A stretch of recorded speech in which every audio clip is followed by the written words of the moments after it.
واعتصموا بحبل الله جميعا ولا تفرقوا واذكروا نعمة الله عليكم إذ كنتم أعداء فألف بين قلوبكم فأصبحتم بنعمته إخوانا وكنتم على شفا حفرة من النار فأنقذكم منها كذلك يبين الله لكم آياته لعلكم تهتدون. وقال تعالى: ولتكن منكم أمة يدعون إلى الخير ويأمرون بالمعروف وينهون عن المنكر وأولئك هم المفلحون. وقال تعالى: قل هذه سبيلي أدعو إلى الله على بصيرة أنا ومن اتبعني وسبحان الله وما أنا من المشركين. صدق الله العظيم. وقال رسول الله صلى الله عليه وسلم: أيها الناس إن الله سبحانه وتعالى يقول: مروا بالمعروف وانهوا عن المنكر قبل أن تدعوا فلا أجيب لكم وتسألوني فلا أعطيكم وتستنصروني فلا أنصركم. وقال النبي صلى الله عليه وسلم: إن الله لا ينظر إلى صوركم ولا إلى أموالكم ولكن ينظر إلى قلوبكم وأعمالكم. وقال عليه الصلاة والسلام: ألا فليبلغ الشاهد منكم الغائب أو كما قال النبي صلى الله عليه وسلم. میرے محترم دوستوں، بزرگوں اور بھائیوں،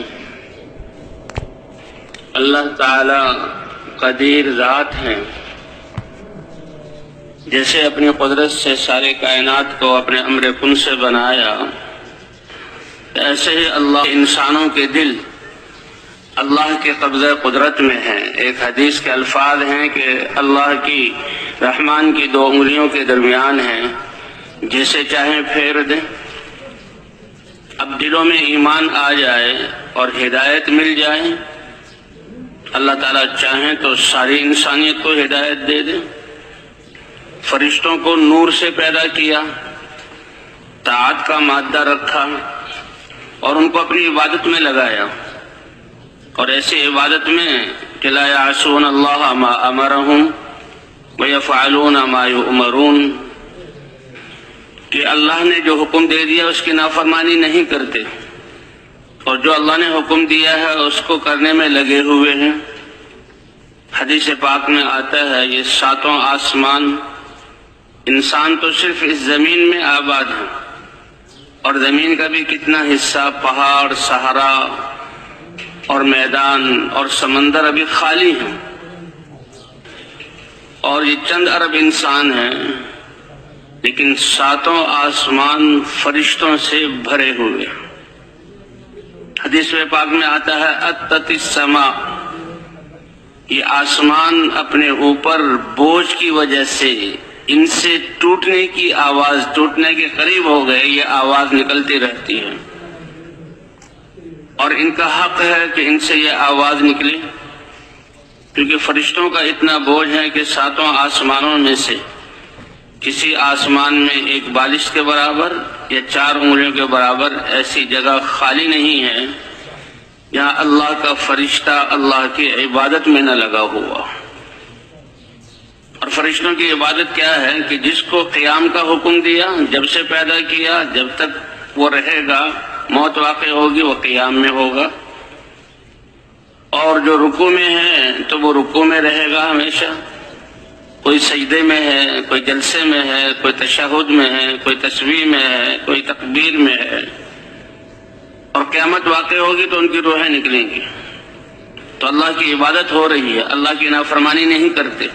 نور سے بنے ہوئے ہیں. اللہ نے پیدا عبادت کے لیے کیا، مادہ اطاعت کا رکھا، اور اتنی عبادت کے باوجود ایک روایت میں پڑھا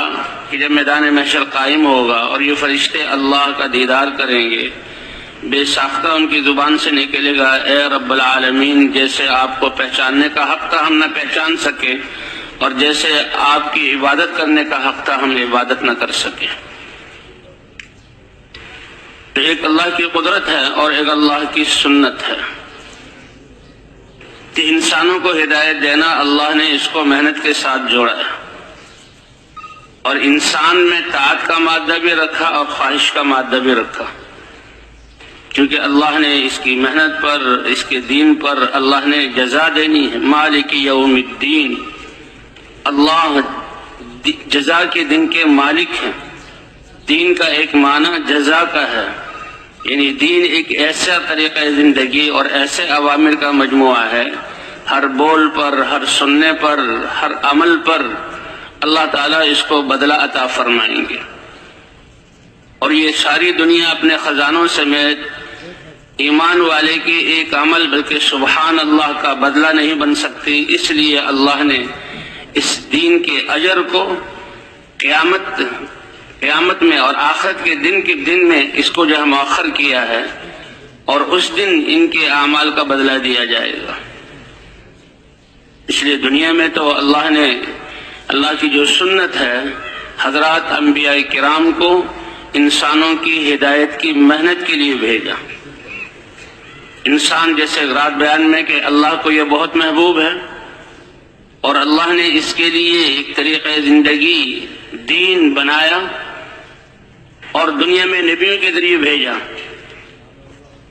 تاکہ یہ دین پر چل کر کامیاب ہو۔ اب یہ دین انسانوں کی زندگی میں کیسے آئے، اس کے لیے اللہ نے نبیوں کی محنت، حضرات انبیاء کرام کو بھیجا۔ حضرت آدم علیہ السلام پہلے انسان ہیں، ابو البشر ہیں، وہ بھی اللہ کے رسول، اپنی نسل اور اولاد کی تربیت کی اللہ کے ایمان اور اللہ کے دین کے مطابق۔ پھر نبیوں کا سلسلہ چلتا رہا۔ محنت کے چھوٹ جانے سے کسی چیز میں زوال آ جاتا ہے، تو انسانوں پر نبیوں کی محنت کے چھوٹ جانے سے کچھ عرصہ گزرنے سے یہ انسان پھر بے-راروی کا شکار ہو جاتا ہے۔ تو نوح علیہ السلام وہ پہلے ایسے رسول ہیں کہ جن کو شرک اور کفر والی قوم کی طرف بھیجا گیا، پوری کی پوری قوم بتوں کی عبادت میں۔ اللہ تعالیٰ نے سورہ نوح میں نوح علیہ السلام کی دعوت اور پورے قصے کو ذکر کیا کہ وہ مشرک اور بتوں کی پوجنے والے، ان کے نام بھی اللہ نے قرآن میں ذکر کیے۔ اب ان کو اللہ چاہتے تو ہدایت دے دیتے، اللہ قادر ہیں، لیکن اللہ کا نظام اور سنت کیا ہے کہ نوح علیہ السلام کو دعوت دے کر بھیجا۔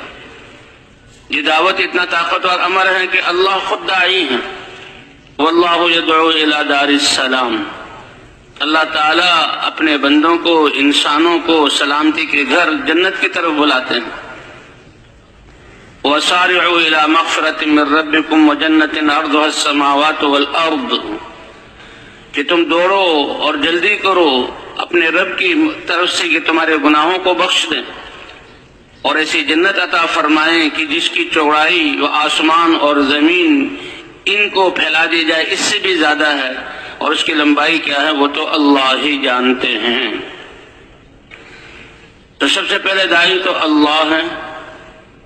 اور انسانوں کی زندگی کے بننے کے لیے اللہ نے نبیوں کو دعوت دے کر بھیجا، اور حضرت نوح علیہ السلام اس دعوت کو لے کر آئے۔ تو بہت طاقتور کام ہے، اللہ داعی ہیں، نبیوں کو حق کی دعوت دے کر بھیجا۔ اور نوح علیہ السلام ان کی دعوت کا عرصہ تو 950 سال ہے۔ جب بھی انسانیت بگڑی، انسانوں کا بگڑنا کیا ہے کہ ان کے دل کے یقین کا بگڑ جانا، اور انسان کی زندگی تابع ہے دل کے یقین کے۔ جب یقین بگڑا تو اعمال بگڑ جاتے ہیں، اور اعمال کے بگڑنے پر اللہ نے دار و مدار رکھا ہے حالات کا، تو حالات اللہ بگاڑ دیتے ہیں۔ جیسے اللہ چیزوں کے خالق ہیں، ایسے ہی اللہ حالات کو بھی اتارنے والے ہیں، حالات بھی اللہ کی طرف سے آتے ہیں۔ تو اللہ کی سنت یہ ہے کہ جب دل بگڑتا ہے، یقین بگڑتا ہے، تو اعمال بگڑتے ہیں، اور اعمال کی بگڑنے کی وجہ سے یہ دنیا کے حالات بھی بگڑتے ہیں، بلکہ علماء تو فرماتے ہیں پہلے انسان کی آخرت بگڑتی ہے، اور اس کا اثر اور پرتو دنیا میں، دنیا کے حالات کے بگاڑ کی صورت میں پیدا ہوتا ہے۔ الا ان فی الجسد مضغۃ لو صلحت صلح الجسد كله ولو فسدت فسد الجسد كله الا وهي القلب الا وهي القلب الا وهي القلب. کہ انسان کے جسم میں ایک خون کا لوتھڑا ہے، اگر وہ صحیح ہو جائے تو سارا جسم ٹھیک ہو جاتا ہے، اور اگر وہ بگڑ جائے تو سارا جسم بگڑ جاتا ہے. اور وہ کیا ہے؟ دل ہے. اور دل کا بگڑ صحیح ہونا کیا ہے؟ اللہ کی معرفت کا نور اور ہدایت کا نور اس کے دل میں آ جائے، اللہ کی ذات پر ایمان اور اللہ کی ذات پر یقین اور اللہ کی وحدانیت کہ لا الہ الا اللہ، اللہ کے علاوہ کوئی عبادت کے لائق نہیں، یہ آ جائے. اور یہی وہ طاقت ہے جس کی بنیاد پر انسان کی ساری زندگی اللہ کے احکام کے مطابق ہوتی ہے. عبادات صرف یہ نماز نہیں ہے،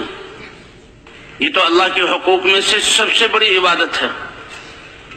ایمان کے بعد نماز کا درجہ ہے، اور یہ ایسی عبادت ہے کہ انسان کی زندگی کو پاکیزہ بنا دیتی ہے، اور اس کی وجہ سے باقی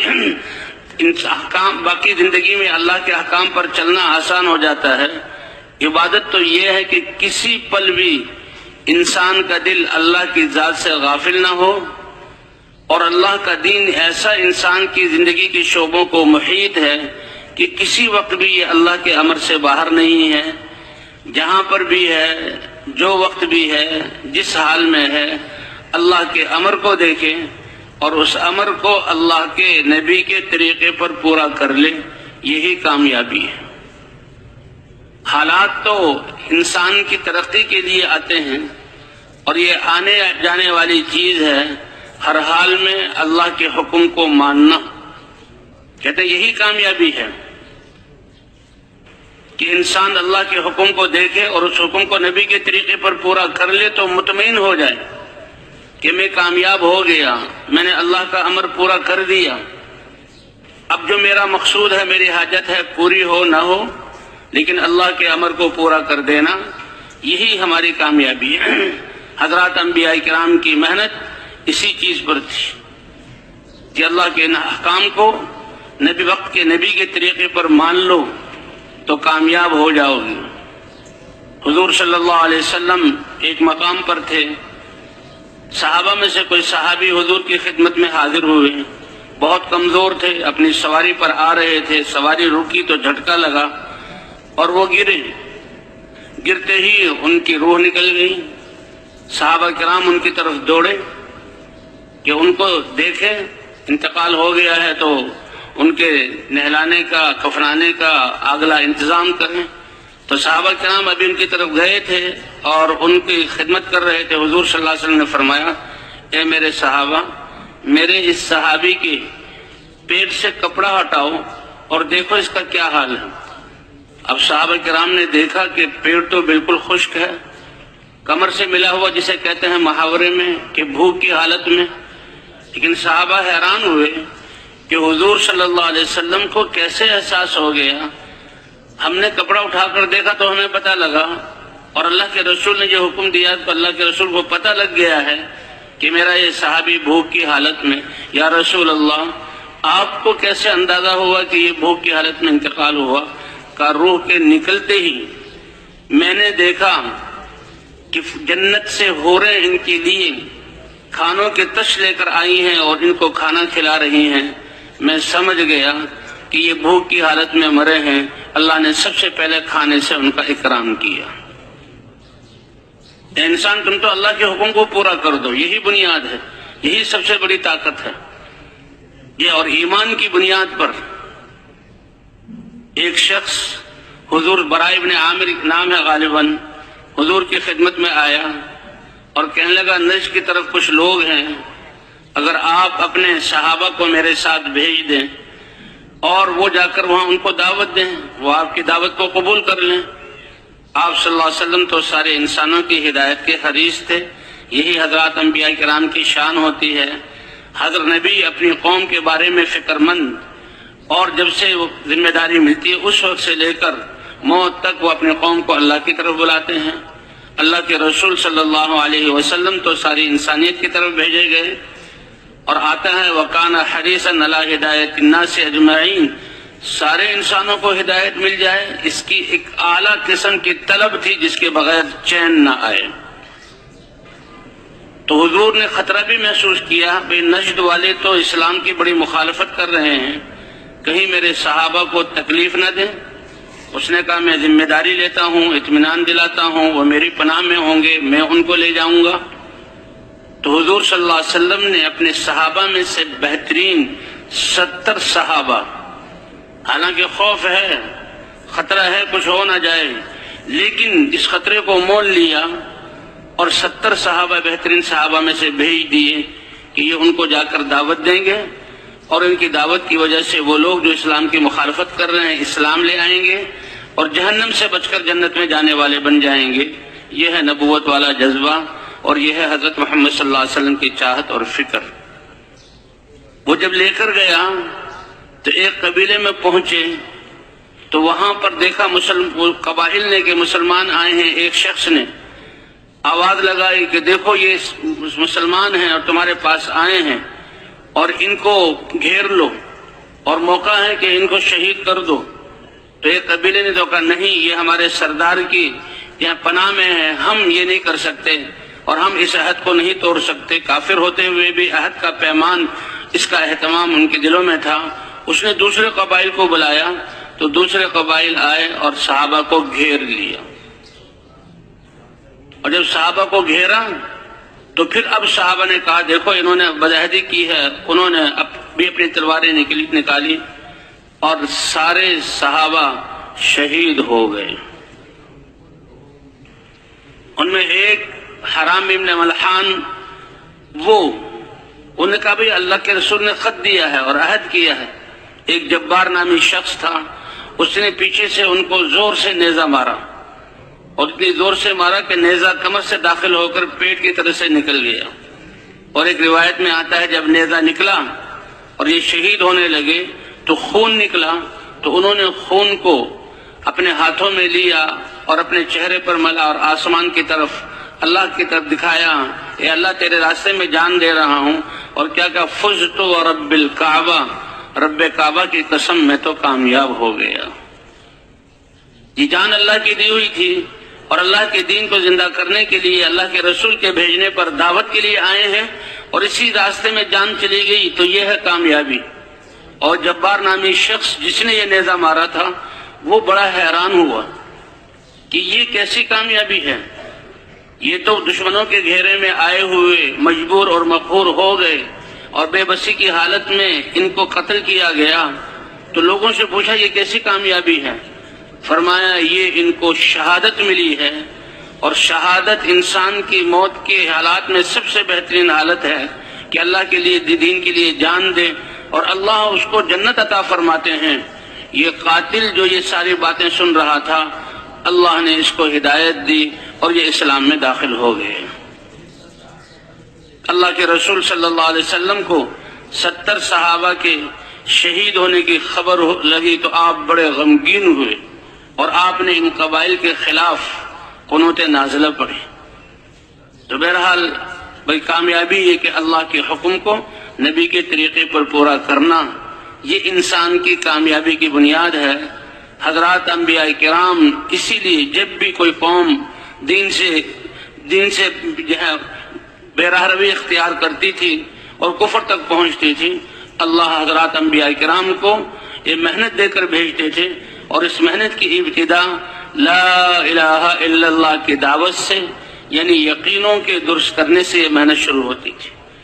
کہ اللہ کے علاوہ کوئی عبادت کے لائق نہیں۔ اللہ جو ساری کائنات کے خالق اور مالک ہیں، تنہا ساری کائنات میں تصرف کرنے والے ہیں، ساری چیزوں کا تأثر دل سے نکل جائے اور اللہ کی ذات سے ہونے کا یقین دل میں آ جائے، جیسا ہماری دعوت ہے کہ ساری کائنات اللہ کے حکم کے بغیر کچھ نہیں کر سکتی، اور اللہ اپنے کرنے میں کائنات کی میں سے کسی چیز کے بھی محتاج نہیں۔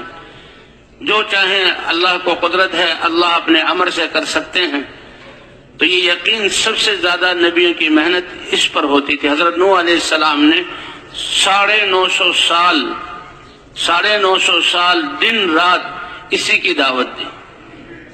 حالانکہ دنیا میں اتنی آبادی نہیں تھی، قوم کی کثرت تھی لیکن آبادی کم تھی۔ نوح علیہ السلام 950 سال تک رب انی دعوت قومی لیلا و نہارا اللہ کو کارگزاری سنا رہے ہیں، اور اللہ تعالیٰ نے قرآن میں انبیاء کے واقعات کو ذکر کر کے اس امت کی رہبری کی،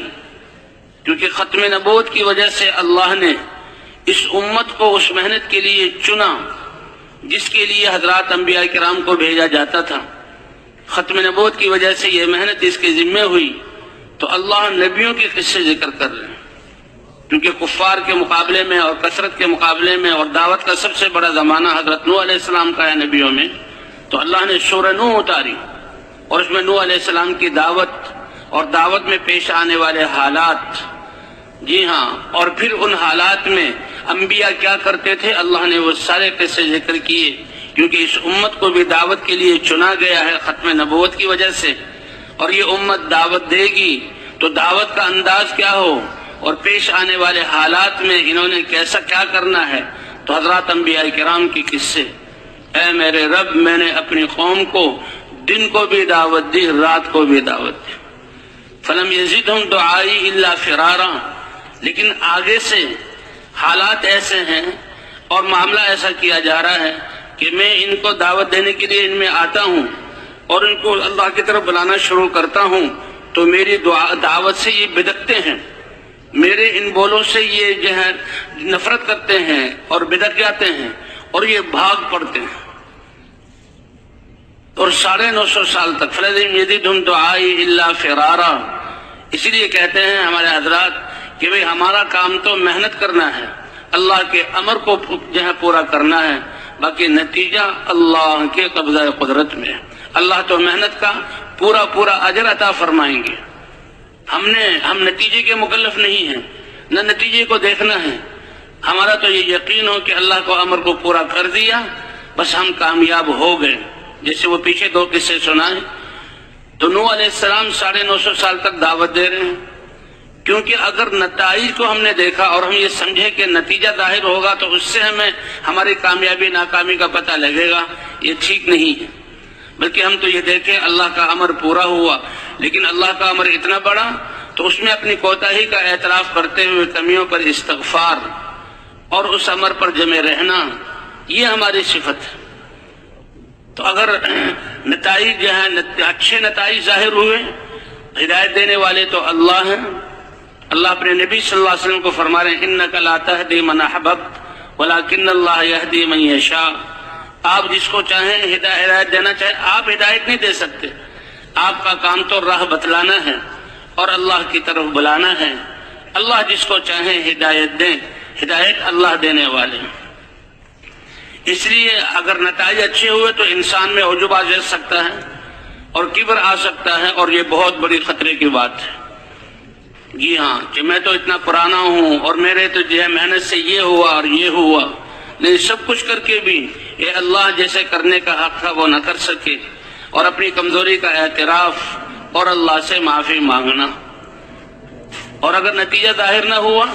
تو انسان شیطان پھر مایوسی کی طرف لے جائے گا۔ مایوس ہونا بھی جو ہے یہ بری بات ہے۔ اے ایمان والو، اللہ کی رحمت سے مایوس نہ ہو۔ جی ہاں، تو اس لیے حضرات انبیاء کرام سب سے ان کا زیادہ وقت دعوت دینے پر لگا، اور دعوت سے جن کو اللہ نے چاہا ان کو ہدایت ملی، ایمان آیا، اور پھر اللہ کے احکام اترے، اور جو نبیوں کی بات ماننے والے، اللہ کے حکموں پر چلنے والے، کتنی دفعہ واقعہ ایسا ہوا کہ جو مخالفین تھے اللہ نے اپنے عذاب کا کوڑا برسایا اور سب کو ختم کر کے ایمان والوں کو زمین کا وارث بنایا۔ اب 950 اے میرے رب میں ان کو بلاتا ہوں، اور جب ان کی طرف آتا ہوں تو یہ کانوں میں انگلیاں ٹھوس لیتے ہیں اور اپنے کپڑوں کو بھاگنے کے لیے سمیٹ لیتے ہیں، اور میں زور زور سے ان کو پکارتا ہوں، وَأَسْرَرْتُ لَهُمْ إِسْرَارًا، اور چپکے چپکے بھی ان کو میں جہاں دعوت دیتا ہوں۔ علماء نے لکھا ہے چپکے چپکے کا مطلب جیسے ہماری انفرادی دعوت، کہ اکیلے کسی کے گھر جا کر، اس کی دکان پہ جا کر، اس کے کام کی جگہ جا کر اس کو بٹھا کر اور اس سے بات کرنا، اور اس کو یہی بنیادی بات لا الہ الا اللہ، کہ اللہ کے علاوہ کوئی عبادت کے لائق نہیں، اللہ نے کامیابی کے لیے اپنا مبارک دین مرحمت فرمایا ہے، اور اللہ کے احکام کو نبی کے طریقے پر ماننا یہ کامیابی ہے۔ تو نوح علیہ السلام کہنے ایک ایک کو میں نے چپکے چپکے بھی دعوت دی اور اسے کہا کہ اللہ کی عبادت پر آ جاؤ، اللہ کے علاوہ کوئی معبود نہیں ہے کہ جس کی بات کو مانا جائے، جس کے سامنے جھکا جائے، جس سے دل کو لگایا جائے، جس سے حاجت کو مانگا جائے۔ 950 سال کی محنت کا نتیجہ 80 سے کچھ زائد لوگ ایمان والے ہوئے، اور 950 سال کے بعد پھر اللہ کا اے میرے رب، نہ تو یہ ایمان لا رہے ہیں بلکہ اپنی آگے آنے والی نسلوں کو کفر پر جماتے ہیں اور میری مخالفت پر کھڑا کرتے ہیں اور ان کو جہنم کا ایندھن بناتے ہیں۔ اس پر اللہ نے کشتی کا بنانے کا حکم دیا تھا، اور پھر فرمایا کہ دیکھو اب میرا عذاب آنے والا ہے، اور جب تندور سے بھی پانی ابل پڑے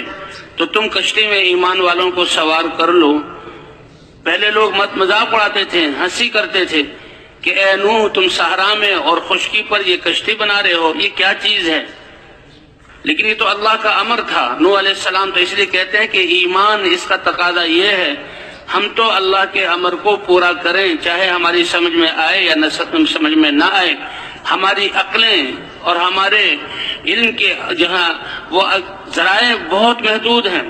ہماری عقلیں بہت چھوٹی ہیں، اللہ کا امر اس سے بہت بڑا ہے۔ تو قوم تو مذاق اڑاتی تھی، لیکن اللہ کے امر پر نوح علیہ السلام بنا رہے تھے، اور جب آسمانوں سے پانی برسا اور تندور سے بھی پانی نکلا، جہاں آگ جلتی ہے روٹی پکتی ہے، اور پانی زمین بھر گئی، تو نوح علیہ السلام نے ایمان والوں کو کشتی میں سوار کیا۔ آتا ہے 3 اس کے طبقات بنائے، ایک جانوروں کے لیے اور جہاں غلوں اور غذاؤں کے لیے، اور ایک پر ایمان والے سوار تھے۔ اور جب پانی اتنا اونچا ہو گیا کہ اب کشتی تیرنے لگی، تو نوح علیہ السلام اپنے بیٹے کو دیکھا کہ پہاڑ کے دامن میں کھڑا ہوا ہے، اس کو بلایا کہ اللہ کا وعدہ تھا کہ اب میرا عذاب آ رہا ہے، تمہارے اہل کو میں بچاؤں گا، باقی سب ہلاک ہو جائیں گے، حجت پوری ہو چکی۔ تو نوح علیہ السلام نے کہا یہ تو میرا بیٹا ہے۔ روایات میں آتا ہے کہ نوح علیہ السلام کے 4 بیٹے تھے، ایک ان میں سے کنعان تھا جو ایمان نہیں لایا، اور اسی سے مخاطب ہوئے 3 ایمان والے تھے جو زندہ رہے، اور انہی کی نسل سے ساری انسانیت ہے۔ کیونکہ بعد میں جب قوم ہلاک ہو گئی اور کشتی رک گئی اور نوح علیہ السلام اترے، تو ایمان والے تو اپنی عمریں پورے کر کے جہاں دنیا سے رخصت ہو گئے، اور نوح علیہ السلام کی 3 اولاد سے یہ نسل چلی، ساری انسانیت اب نوح علیہ السلام کی اولاد ہے۔ اس لیے نوح علیہ السلام کو ابو البشر الثانی یا آدم ثانی کہا جاتا ہے۔ اب اس بیٹوں کو بلا، یا بنیا، اللہ کے رسول اور اتنے عظیم رسول، اولو العزم رسول جنہیں 950 سال دعوت دی، اور وہ اپنی یہ میرے پیارے بیٹے آ جاؤ میرے ساتھ کشتی میں سوار ہو جاؤ۔ لیکن باوجود بیٹا ہونے کے اب نبی کی بات کو نہ مانا، اس لیے فرماتے ہیں اللہ کا کسی سے رشتہ نہیں ہے۔ حضور صلی اللہ علیہ وسلم نے بھی فرمایا اے میری قوم، میں اللہ کا رسول بن کر آیا ہوں اور تمہارے لیے دنیا آخرت کی کامیابی کے اسباب لایا ہوں، لیکن اگر تم نے میری بات نہ مانی تو اے فلاں قبیلہ، اے عبد المطلب کی اولاد، اے ہاشم کی اولاد، اور اے فلاں اور فلاں، میری رشتہ داری تمہیں کی کوئی کام نہ آئے گی، بلکہ کام آنے والی چیز تو ایمان ہے اور اللہ کے دین کو قبول کرنا ہے جو پیغام لے کر آیا ہوں۔ حتیٰ کہ حضور صلی اللہ علیہ وسلم نے اپنی بیٹی فاطمہ سے بھی فرمایا اے بیٹی فاطمہ، من بطأ به عملہ لم یسرع به نسبہ، جس کا عمل اس کو پیچھے کر دے تو اس کا نسب، یہ تو کائنات میں سب سے اونچا نسب ہے، فرمایا اس کا نسب بغیر عمل ایمان کے اس کو آگے نہیں کر سکتا، نفع نہیں دے سکتا۔ اب بیٹے کو بلایا سوار ہو جاؤ، اب اس کا یقین اسباب پر، ابا جان کیا کہہ رہے ہیں، تھوڑا سا پانی آیا ہے، کشتی چل رہی ہے، اگر یہ پانی اور اوپر اٹھے گا تو میں اس سے پہلے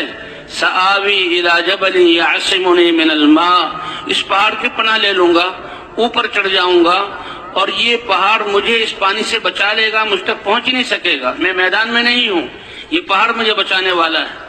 قرآن پاک میں آتا ہے باپ اور بیٹے کی ابھی بات ہی ہو رہی ہے، یہ بیٹا ایمان والا نہیں ہے، اللہ کا کسی سے رشتہ نہیں ہے، جو ایمان نہیں لایا،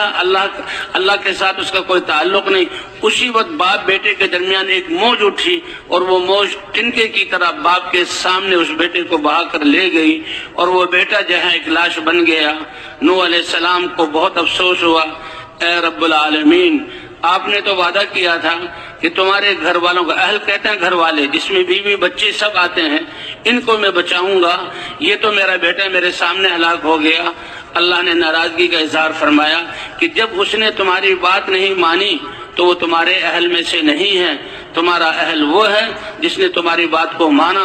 تو نوح علیہ السلام اللہ کی طرف متوجہ ہوئے، اے اللہ میری اس کمی کو معاف فرما دے۔ تو اس طرح جب بھی یہ قومیں بگڑتی اللہ نبیوں کو بھیجتے، اور نبیوں کی ابتدائی دعوت ایمان، یہ ایمان اتنی بڑی دولت ہے کہ یہ یقین نصیب ہو جائے انسان کو تو یہ دنیا میں بھی اور آخرت میں بھی ہر موقع پر فائدہ دینے والا ہے۔ اس کے لیے اللہ تعالیٰ نے حضرات انبیاء کرام کے قصوں کو ذکر کیا کہ دیکھو ابراہیم علیہ السلام کو ایک مضبوط بادشاہت اور قوم اور ایک بادشاہ کی طرف بھیجا، نمرود جس کا نظام اتنا مضبوط کہ وہ اپنی خدائی کا دعویٰ کرتا تھا، ان کی ہدایت کے لیے اللہ بھی کتنے رحم کرنے والے ہیں، کتنے حلیم ہیں کہ قوموں کو ان کے کفر پر ہلاک نہیں کرتے تھے، بلکہ نبیوں کو بھیج کر نبیوں کی کو محنت کا مکلف بنا کر اور ان کی محنت کے ذریعے حجت قائم کر کے پھر اللہ تعالیٰ کا فیصلہ اترتا تھا۔ اب نمرود ظلم کر رہا ہے، اللہ کے بندوں اور بندیوں کو اپنے سامنے جھکا رہا ہے، لیکن اللہ نے ابراہیم علیہ السلام کو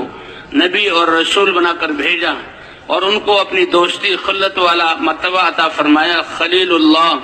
اور ابراہیم علیہ السلام دعوت دے رہے ہیں۔ اور پھر جو واقعہ ہوا کہ یہ دعوت ایسا امر ہے کہ اس دعوت کی وجہ سے، کیونکہ یہ معاشرے کے خلاف ہوتی ہے، اس دعوت کی وجہ سے معاشرہ اور ساری قوم مخالفت میں آ جاتی ہے، اور پھر اللہ کی مدد نبی کے ساتھ۔ تو ابراہیم علیہ السلام کے لیے انہوں نے ایک وادی کو ایندھن سے بھرا، اور جب اس کو آگ جلائی تو آگ کا ایک سمندر تھا، اور اونچی جگہ سے منجنیق کے ذریعے ابراہیم علیہ السلام کو اس میں ڈالنا چاہا۔ ابراہیم علیہ السلام کو رسیوں سے باندھ دیا گیا اور منجنیق میں بٹھا دیا گیا۔ اب تک تو ظاہری حالات ایسے ہیں کہ جو نمرود اور اس کی فوج چاہ رہی ہے وہی ہو رہا ہے، لیکن اللہ فرماتے ہیں گھبراؤ نہیں، اللہ کی مدد اپنے انبیاء اور ایمان والے اور دعوت والوں کے ساتھ۔ ام حسبتم ان تدخلوا الجنۃ ولما يأتكم مثل الذين خلوا من قبلكم مستهم البأساء والضراء وزلزلوا حتى يقول الرسول والذين آمنوا معه متى نصر الله ألا إن نصر الله قريب۔ اللہ آزماتے ہیں اور جھنجھوڑا جاتا ہے، اور اتنا سخت جھنجھوڑا جاتا ہے، حالات آتے ہیں کہ یہاں ایمان والے اور رسول بھی، اے اللہ تیری مدد کب اترے گی؟ یقین ہے کہ تیری مدد ہے۔ اللہ نے فرمایا گھبراؤ نہیں، اللہ کی مدد قریب ہے۔ تو ابراہیم علیہ السلام کو اب جو کفار چاہ رہے ہیں وہ ہو رہا ہے۔ اگر چاہتے تو اللہ تعالیٰ پہلے ہی ان کو ہلاک کر دیتے، ان کے ہاتھ توڑ دیتے، لیکن سب کچھ منجنیق میں بٹھایا گیا، فرشتے تک آئے، اور فرشتے ابراہیم علیہ السلام نے عرض کیا، اے ابراہیم یہ فرشتے اللہ نے بھیجے ہیں، کہ اگر اللہ نے تمہیں حکم دیا ہے وہ تو اللہ کا امر پورا کرو، اس میں کیا کہہ سکتا ہوں، اور اگر اللہ نے تمہیں حکم نہیں دیا تو آخری کلام حسبی اللہ نعم الوکیل، کہ میرے لیے میرا اللہ کافی ہے۔ فرمایا یہ یقین ہے کہ اس یقین کی بنا پر اللہ کی مدد، حضرات انبیاء کرام کا اعلیٰ درجے کا، تو حسبی اللہ نعم الوکیل، ادھر سے انہوں نے منجنیق کے ذریعے ابراہیم علیہ السلام کو فضاؤں میں لا کر آگ میں اتارا، ادھر اللہ کا حکم آیا کہ براہ راست اللہ نے حکم دیا، یا نار کونی بردا وسلاما علی ابراہیم، اے آگ جو اللہ کی مخلوق ہے تم ابراہیم علیہ السلام کے لیے ٹھنڈی اور سلامتی والی ہو جاؤ۔ کہ آگ ایک ہی وقت میں جن رسیوں سے ابراہیم علیہ السلام بندھے ہوئے تھے ان کو جلا دیا اور کھل گئے، اور وہ ابراہیم علیہ السلام کے لیے ٹھنڈی بردن کا حکم آیا، تو ایسی ٹھنڈی جس سے تکلیف ہو، وہ سلامن کی سلامتی والی ہو جا۔ یوں آتا ہے کہ 40 دن ابراہیم علیہ السلام اس آگ میں رہے، اور 40 دن کے بعد اس آگ سے نکلے۔ روایت میں یہ بھی آتا ہے کہ جنت سے تخت آیا، اس پر بیٹھ گئے، اسی آگ میں اللہ نے ایک چشمہ چالو کر دیا، وہیں سے ایک درخت اگ گیا، ان سے پوچھا گیا کہ آپ کی زندگی کے سب سے زیادہ اطمینان والے دن اور بہترین دن کون سے تھے؟ ابراہیم علیہ السلام نے فرمایا کہ آگ میں اللہ نے جو مجھے اطمینان دیا وہ سب سے زیادہ میری راحت والے دن تھے۔ تو یہ یقین کی بنیاد پر، یقین ایسا تو جس کے دل میں بھی یقین آ جاتا ہے، اس یقین کے مطابق اللہ کی مدد، اس یقین کے مطابق اللہ کی مدد۔ اور پھر اب نمرود اور اس کی اسکیم فیل ہوئی۔ ایک روایت میں آتا ہے کہ محل سے اس کی بیٹی بھی دیکھ رہی تھی اور دیکھا کھلی آنکھوں سے، اور قوم نے بھی دیکھا کہ ابراہیم علیہ السلام زندہ ہیں اور بالکل راحت و آرام سے ہیں۔ حضرت شیخ تھانوی رحمۃ اللہ نے بشتری میں قصہ لکھا ہے کہ فرعون کی بیٹی، نمرود کی بیٹی، اسے کہا اے ابراہیم، یہ آگ تمہیں نہیں جلا رہی، کیا میں بھی اس آگ میں آ جاؤں تو مجھے نہیں جلائے گی؟ کہ ہاں، لا الہ الا اللہ ابراہیم خلیل اللہ پڑھ لو تو آج وہ وقت ہے کہ جس نے کلمہ پڑھ لیا آگ اس کو بھی نہیں جلائے گی۔ کہتے ہیں کہ اس نے بھی یہ کلمہ پڑھا اور وہ بھی آگ کے اندر آئی، آگ نے اس کو بھی نہیں جلایا۔ تو سب سے بڑی دولت، اس لیے کہتے ہیں اللہ نے انسان کو کامیابی دینے کے لیے اس کا دل اور یہ جسم اور اس کے اعضاء یہی سرمایہ ہیں اور یہی کامیابی کا ذریعہ ہیں۔ کامیابی کے لیے اللہ نے انسان کو باہر کی چیزوں کا مکلف نہیں بنایا۔ جس کے پاس اپنے ان اعضاء کے علاوہ کچھ نہیں، ایمان اور اس کے جو اپنے اعضاء سے اللہ کے احکام کو پورا کر رہا ہے، وہ کامیاب ہے۔ اور اگر اللہ نے دنیاوی نعمتوں سے نوازا ہے تو ان نعمتوں میں بھی، چاہے وہ تاجر ہو، چاہے زراعت والا ہو، چاہے پوری دنیا کا بادشاہ بن جائے، اس میں بھی اللہ کے احکام کو نبی کے طریقے پر جو پورا کرے گا وہ کامیاب ہو جائے گا۔ اس لیے ان اللہ لا ينظر الى صورکم ولا الى اموالکم، کہ اللہ تعالیٰ تمہاری صورتوں اور مالوں کو نہیں دیکھتے، یہ تو اللہ کی تقسیم ہے۔ اور دنیا کے نظام کے لیے اللہ نے اس کو کم زیادہ کیا ہے۔ کامیابی کا دار و مدار اس پر نہیں ہے، کامیابی کا دار و مدار تمہارے دل کے یقین اور جسم سے نکلنے والے اعمال پر ہے۔ وَلَكِنْ يَنْظُرُ إِلَىٰ قُلُوبِكُمْ وَأَعْمَالِكُمْ، اللہ جو انسانوں سے دیکھتے ہیں دل کے یقین کو، کہ یقین کس کا ہے، محبت کس سے ہے اور تعصب کس چیز کا ہے، ہونا کس سے بھرا ہوا ہے۔ اس لیے حضرات انبیاء کرام اس لا الہ الا اللہ کی دعوت کو اتنا زیادہ، سب سے زیادہ عرصہ اسی یقین کے دل میں بٹھانے کے لیے گزرتا تھا، اور پھر اللہ کے احکام اترتے تھے، اور جو لوگ نبیوں کے احکام اللہ کے دین پر چلتے، اللہ ان کو زمین کا وارث بناتے تھے، اور ظالموں کو ختم فرما کر زمین کو صاف کر کے ان کو خلیفہ بناتے تھے۔ تو اس طرح نبیوں کی محنت جہاں ہوتی تھی، تو دل کا یقین ٹھیک ہو، اللہ نے کامیابی کے لیے انسان کو دل، اور یہ دل جو یقین کا محل ہے، اس کو اللہ نے کیسے محفوظ، کہ کھال ہے، کھال کے پھر بھی پسلیاں ہیں، ہڈیاں ہیں، اور کتنے اور وہ پٹھے وغیرہ ہیں، اور اس میں یہ دل، اور دل کے اندر یہ یقین، اے اللہ لا الہ الا اللہ، تیرے علاوہ کوئی عبادت کے لائق نہیں۔ اس لیے حضور یہ کلمہ خوف ہے اور یہ کلمہ رجا ہے، ایسا یقین دعوت دیتے دیتے بن جائے کہ اللہ کے علاوہ کسی چیز کا خوف باقی نہ رہے، اور اللہ کے علاوہ کسی چیز سے امید نہ ہو۔ کیونکہ انسان تو ان ظاہری اسباب کو دیکھتا ہے، اور ان اسباب کے پیچھے کرنے والی ذات اللہ کی ہے، اور نبیوں کی دعوت یہی ہے، یا ایھا الناس ان وعد اللہ حق فلا تغرنکم الحیات الدنیا ولا یغرنکم باللہ الغرور۔ اے لوگو، اللہ کا وعدہ سچا ہے، تم دنیا میں ہمیشہ نہیں رہو گے، موت آئے گی۔ خلق الموت والحیات لیبلوکم ایکم احسن عملا، یہ موت اور زندگی، یہ موت بھی اللہ کی مخلوق ہے، مارنے والے بھی اللہ ہیں اور زندگی دینے والے بھی اللہ ہیں، اور یہ موت اور زندگی اس لیے دی لیبلوکم ایکم احسن عملا، تاکہ اللہ تمہیں آزمائے کہ تم میں اچھے اعمال کون کرنے والا ہے۔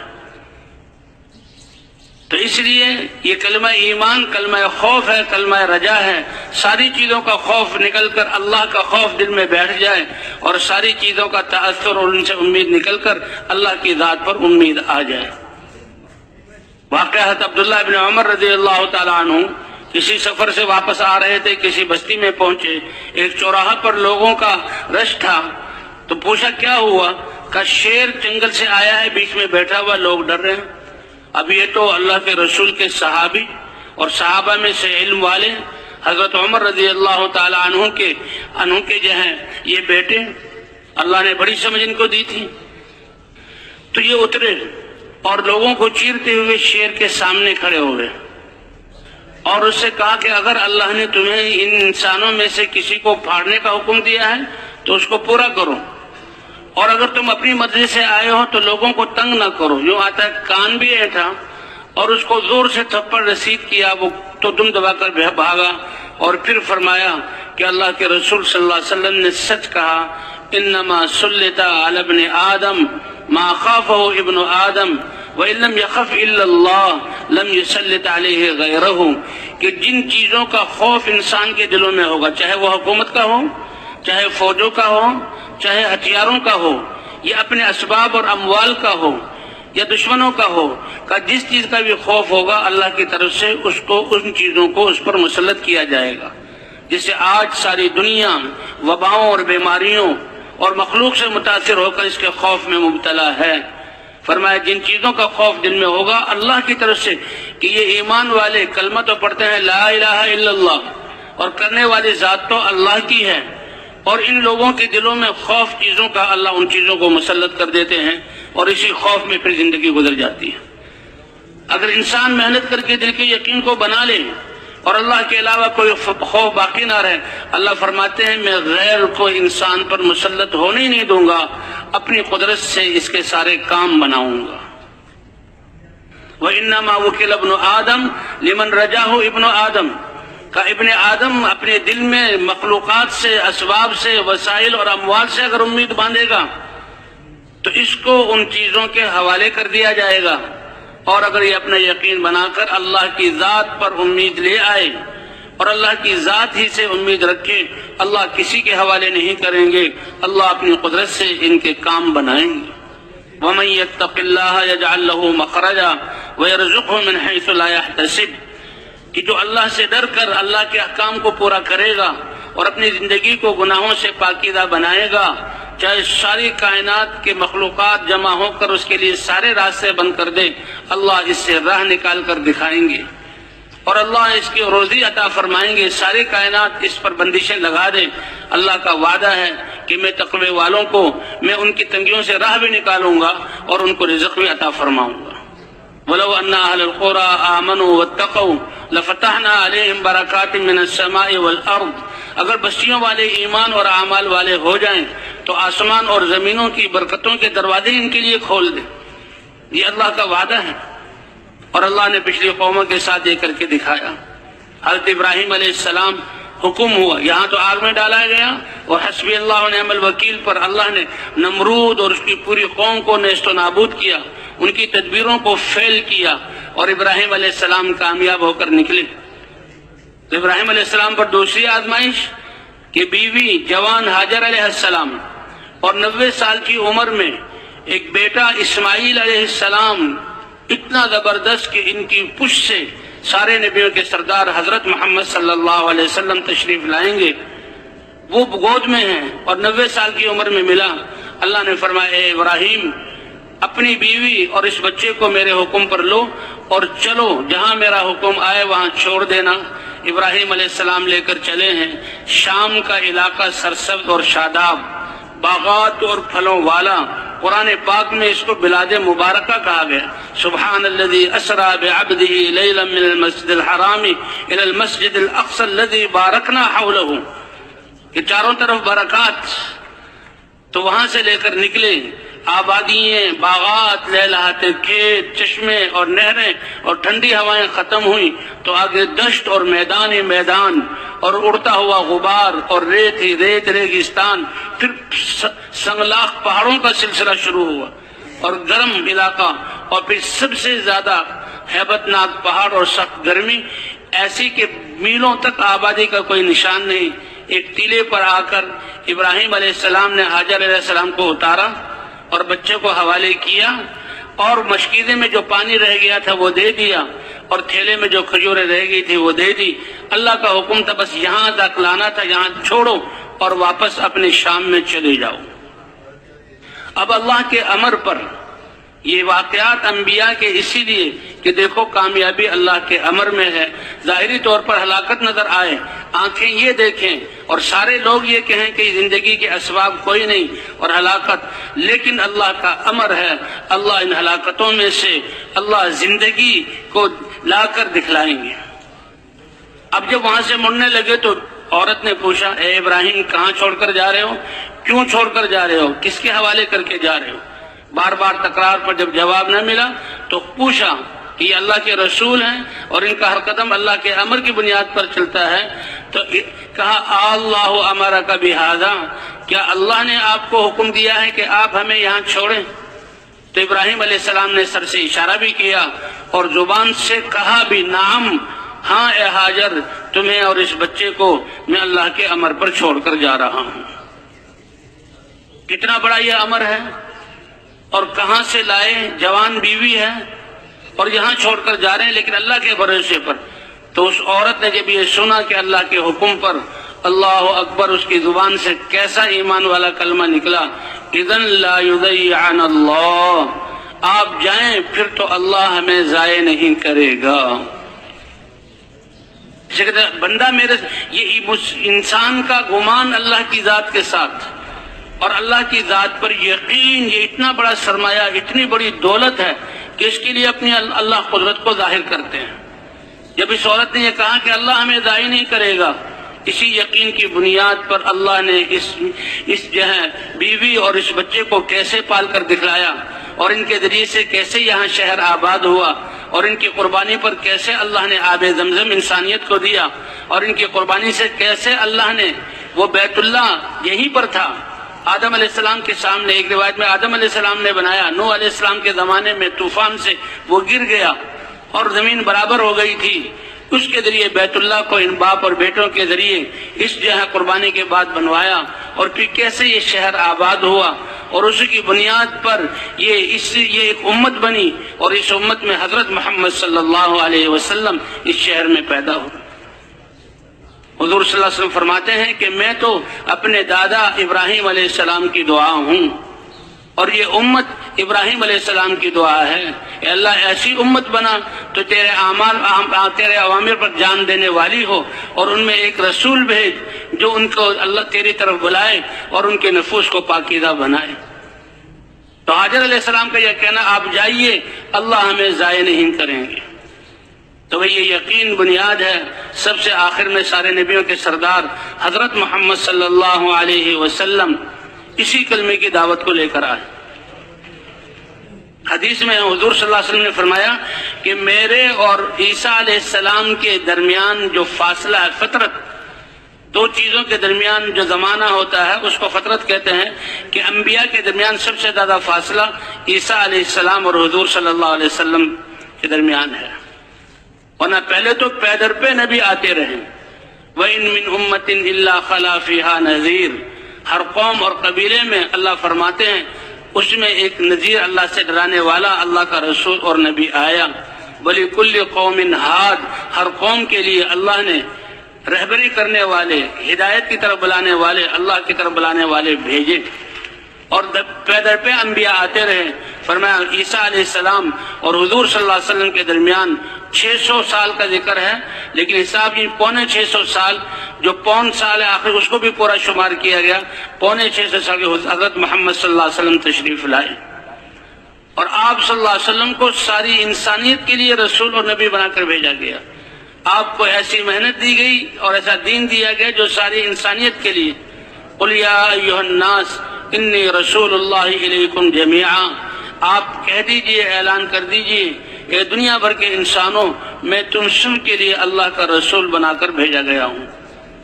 تبارک الذی نزل الفرقان علی عبدہ لیکون للعالمین نذیرا۔ تو سب سے پہلی بات کہ آپ کی رسالت اور نبوت ساری انسانیت کے لیے۔ حاجی صاحب فرمایا کرتے تھے پہلے انبیاء میں سے ہر نبی کو ایسی قوم کے پاس بھیجا گیا جو ایک نقشے میں مبتلا ہو کر اللہ کے دین سے دور ہوئی۔ نوح علیہ السلام کی قوم، ان کو اپنی کثرت پر گھمنڈ تھا کہ سب سے بڑی قوم ہم ہی ہیں اور دنیا میں کوئی ہے ہی نہیں۔ قوم عاد کو اپنی طاقت پر گھمنڈ تھا کہ من اشد منا قوہ، ہم سے زیادہ طاقتور کون ہے۔ اللہ کی دی ہوئی نعمت ہی سے یہ انسان اتراتا ہے اور اللہ سے دور ہو جاتا ہے۔ ہود علیہ السلام نے سمجھایا، اے میری قوم، تم سوچو، جس اللہ نے آدم سے وجود دیا اور تمہیں ماں کے پیٹ میں بنایا اور دنیا میں لا کر تمہیں کمال تک پہنچایا، کیا تمہاری سمجھیں اس بات کو نہیں مانتی کہ وہ تم سے زیادہ طاقتور ہے؟ لیکن ضد اور ہٹ دھرمی اور جہالت یہ انسان کو خیر کے کاموں سے محروم کر دیتی ہے۔ وہ اپنی طاقت کے ایسے نشے میں تھے کہ نبی کی بات سمجھ نہیں آ رہی، چند لوگ ایمان لائے تو ان کو اپنی طاقت کا نشہ، قوم سمود کو اپنی صنعت کا نشہ۔ قوم سمود کے سامنے قوم عاد کے حالات تھے کہ وہ ہوا کے ذریعے ان کی بستیاں الٹی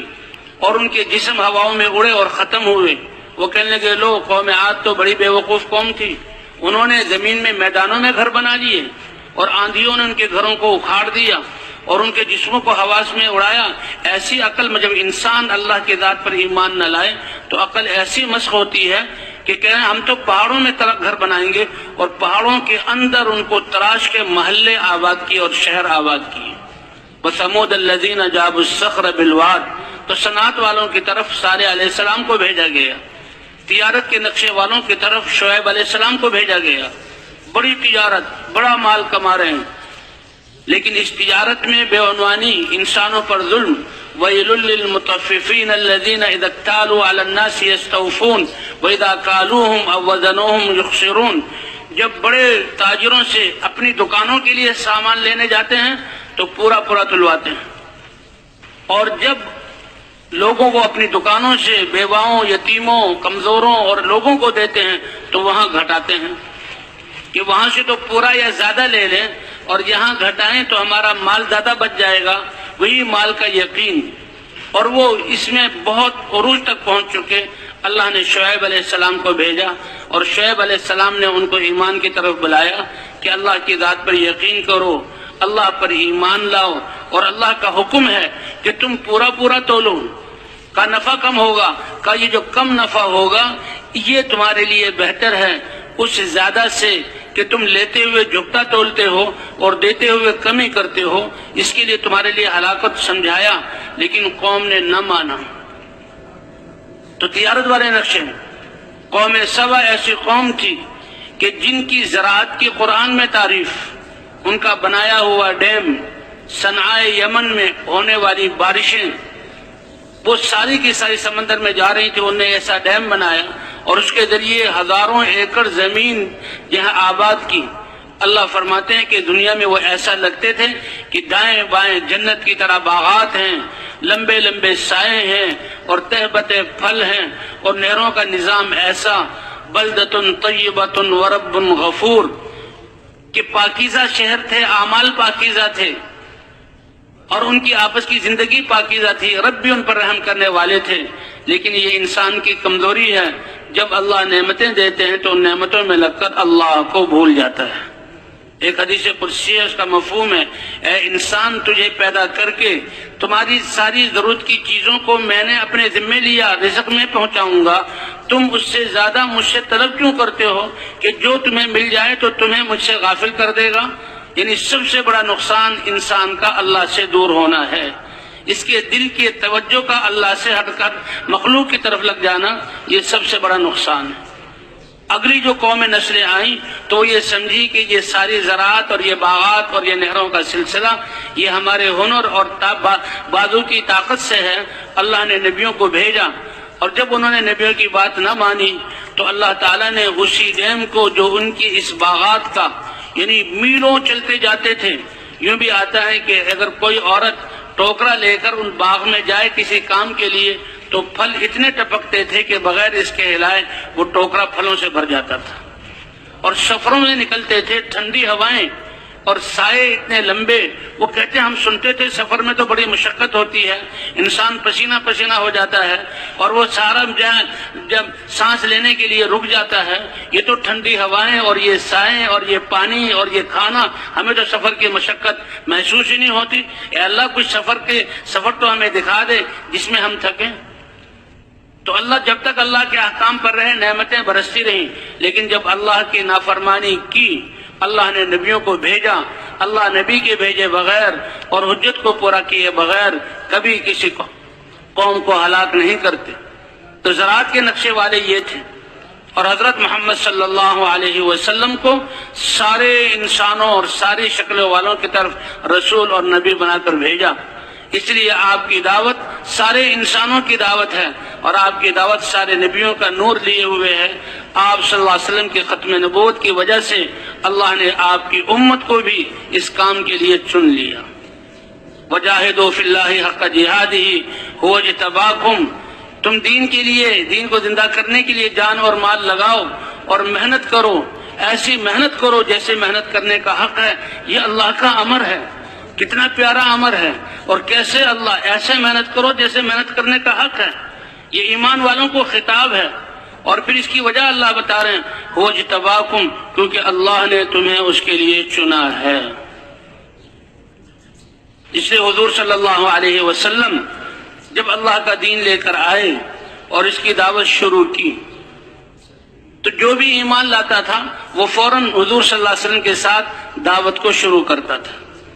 کہ ہمارے اس کلمہ طیبہ لا الہ الا اللہ، اے اللہ آپ عبادت کے لائق ہیں، آپ کے علاوہ کسی کی عبادت نہیں کریں گے، یعنی آپ کے سارے حکم مانیں گے، محمد الرسول اللہ اور حضرت محمد صلی اللہ علیہ وسلم کے طریقے اور سنت کو اپنائیں گے، ان کی سنت کے مطابق احکام کو پورا کریں گے، اور آپ صلی اللہ علیہ وسلم خاتم النبیین ہیں۔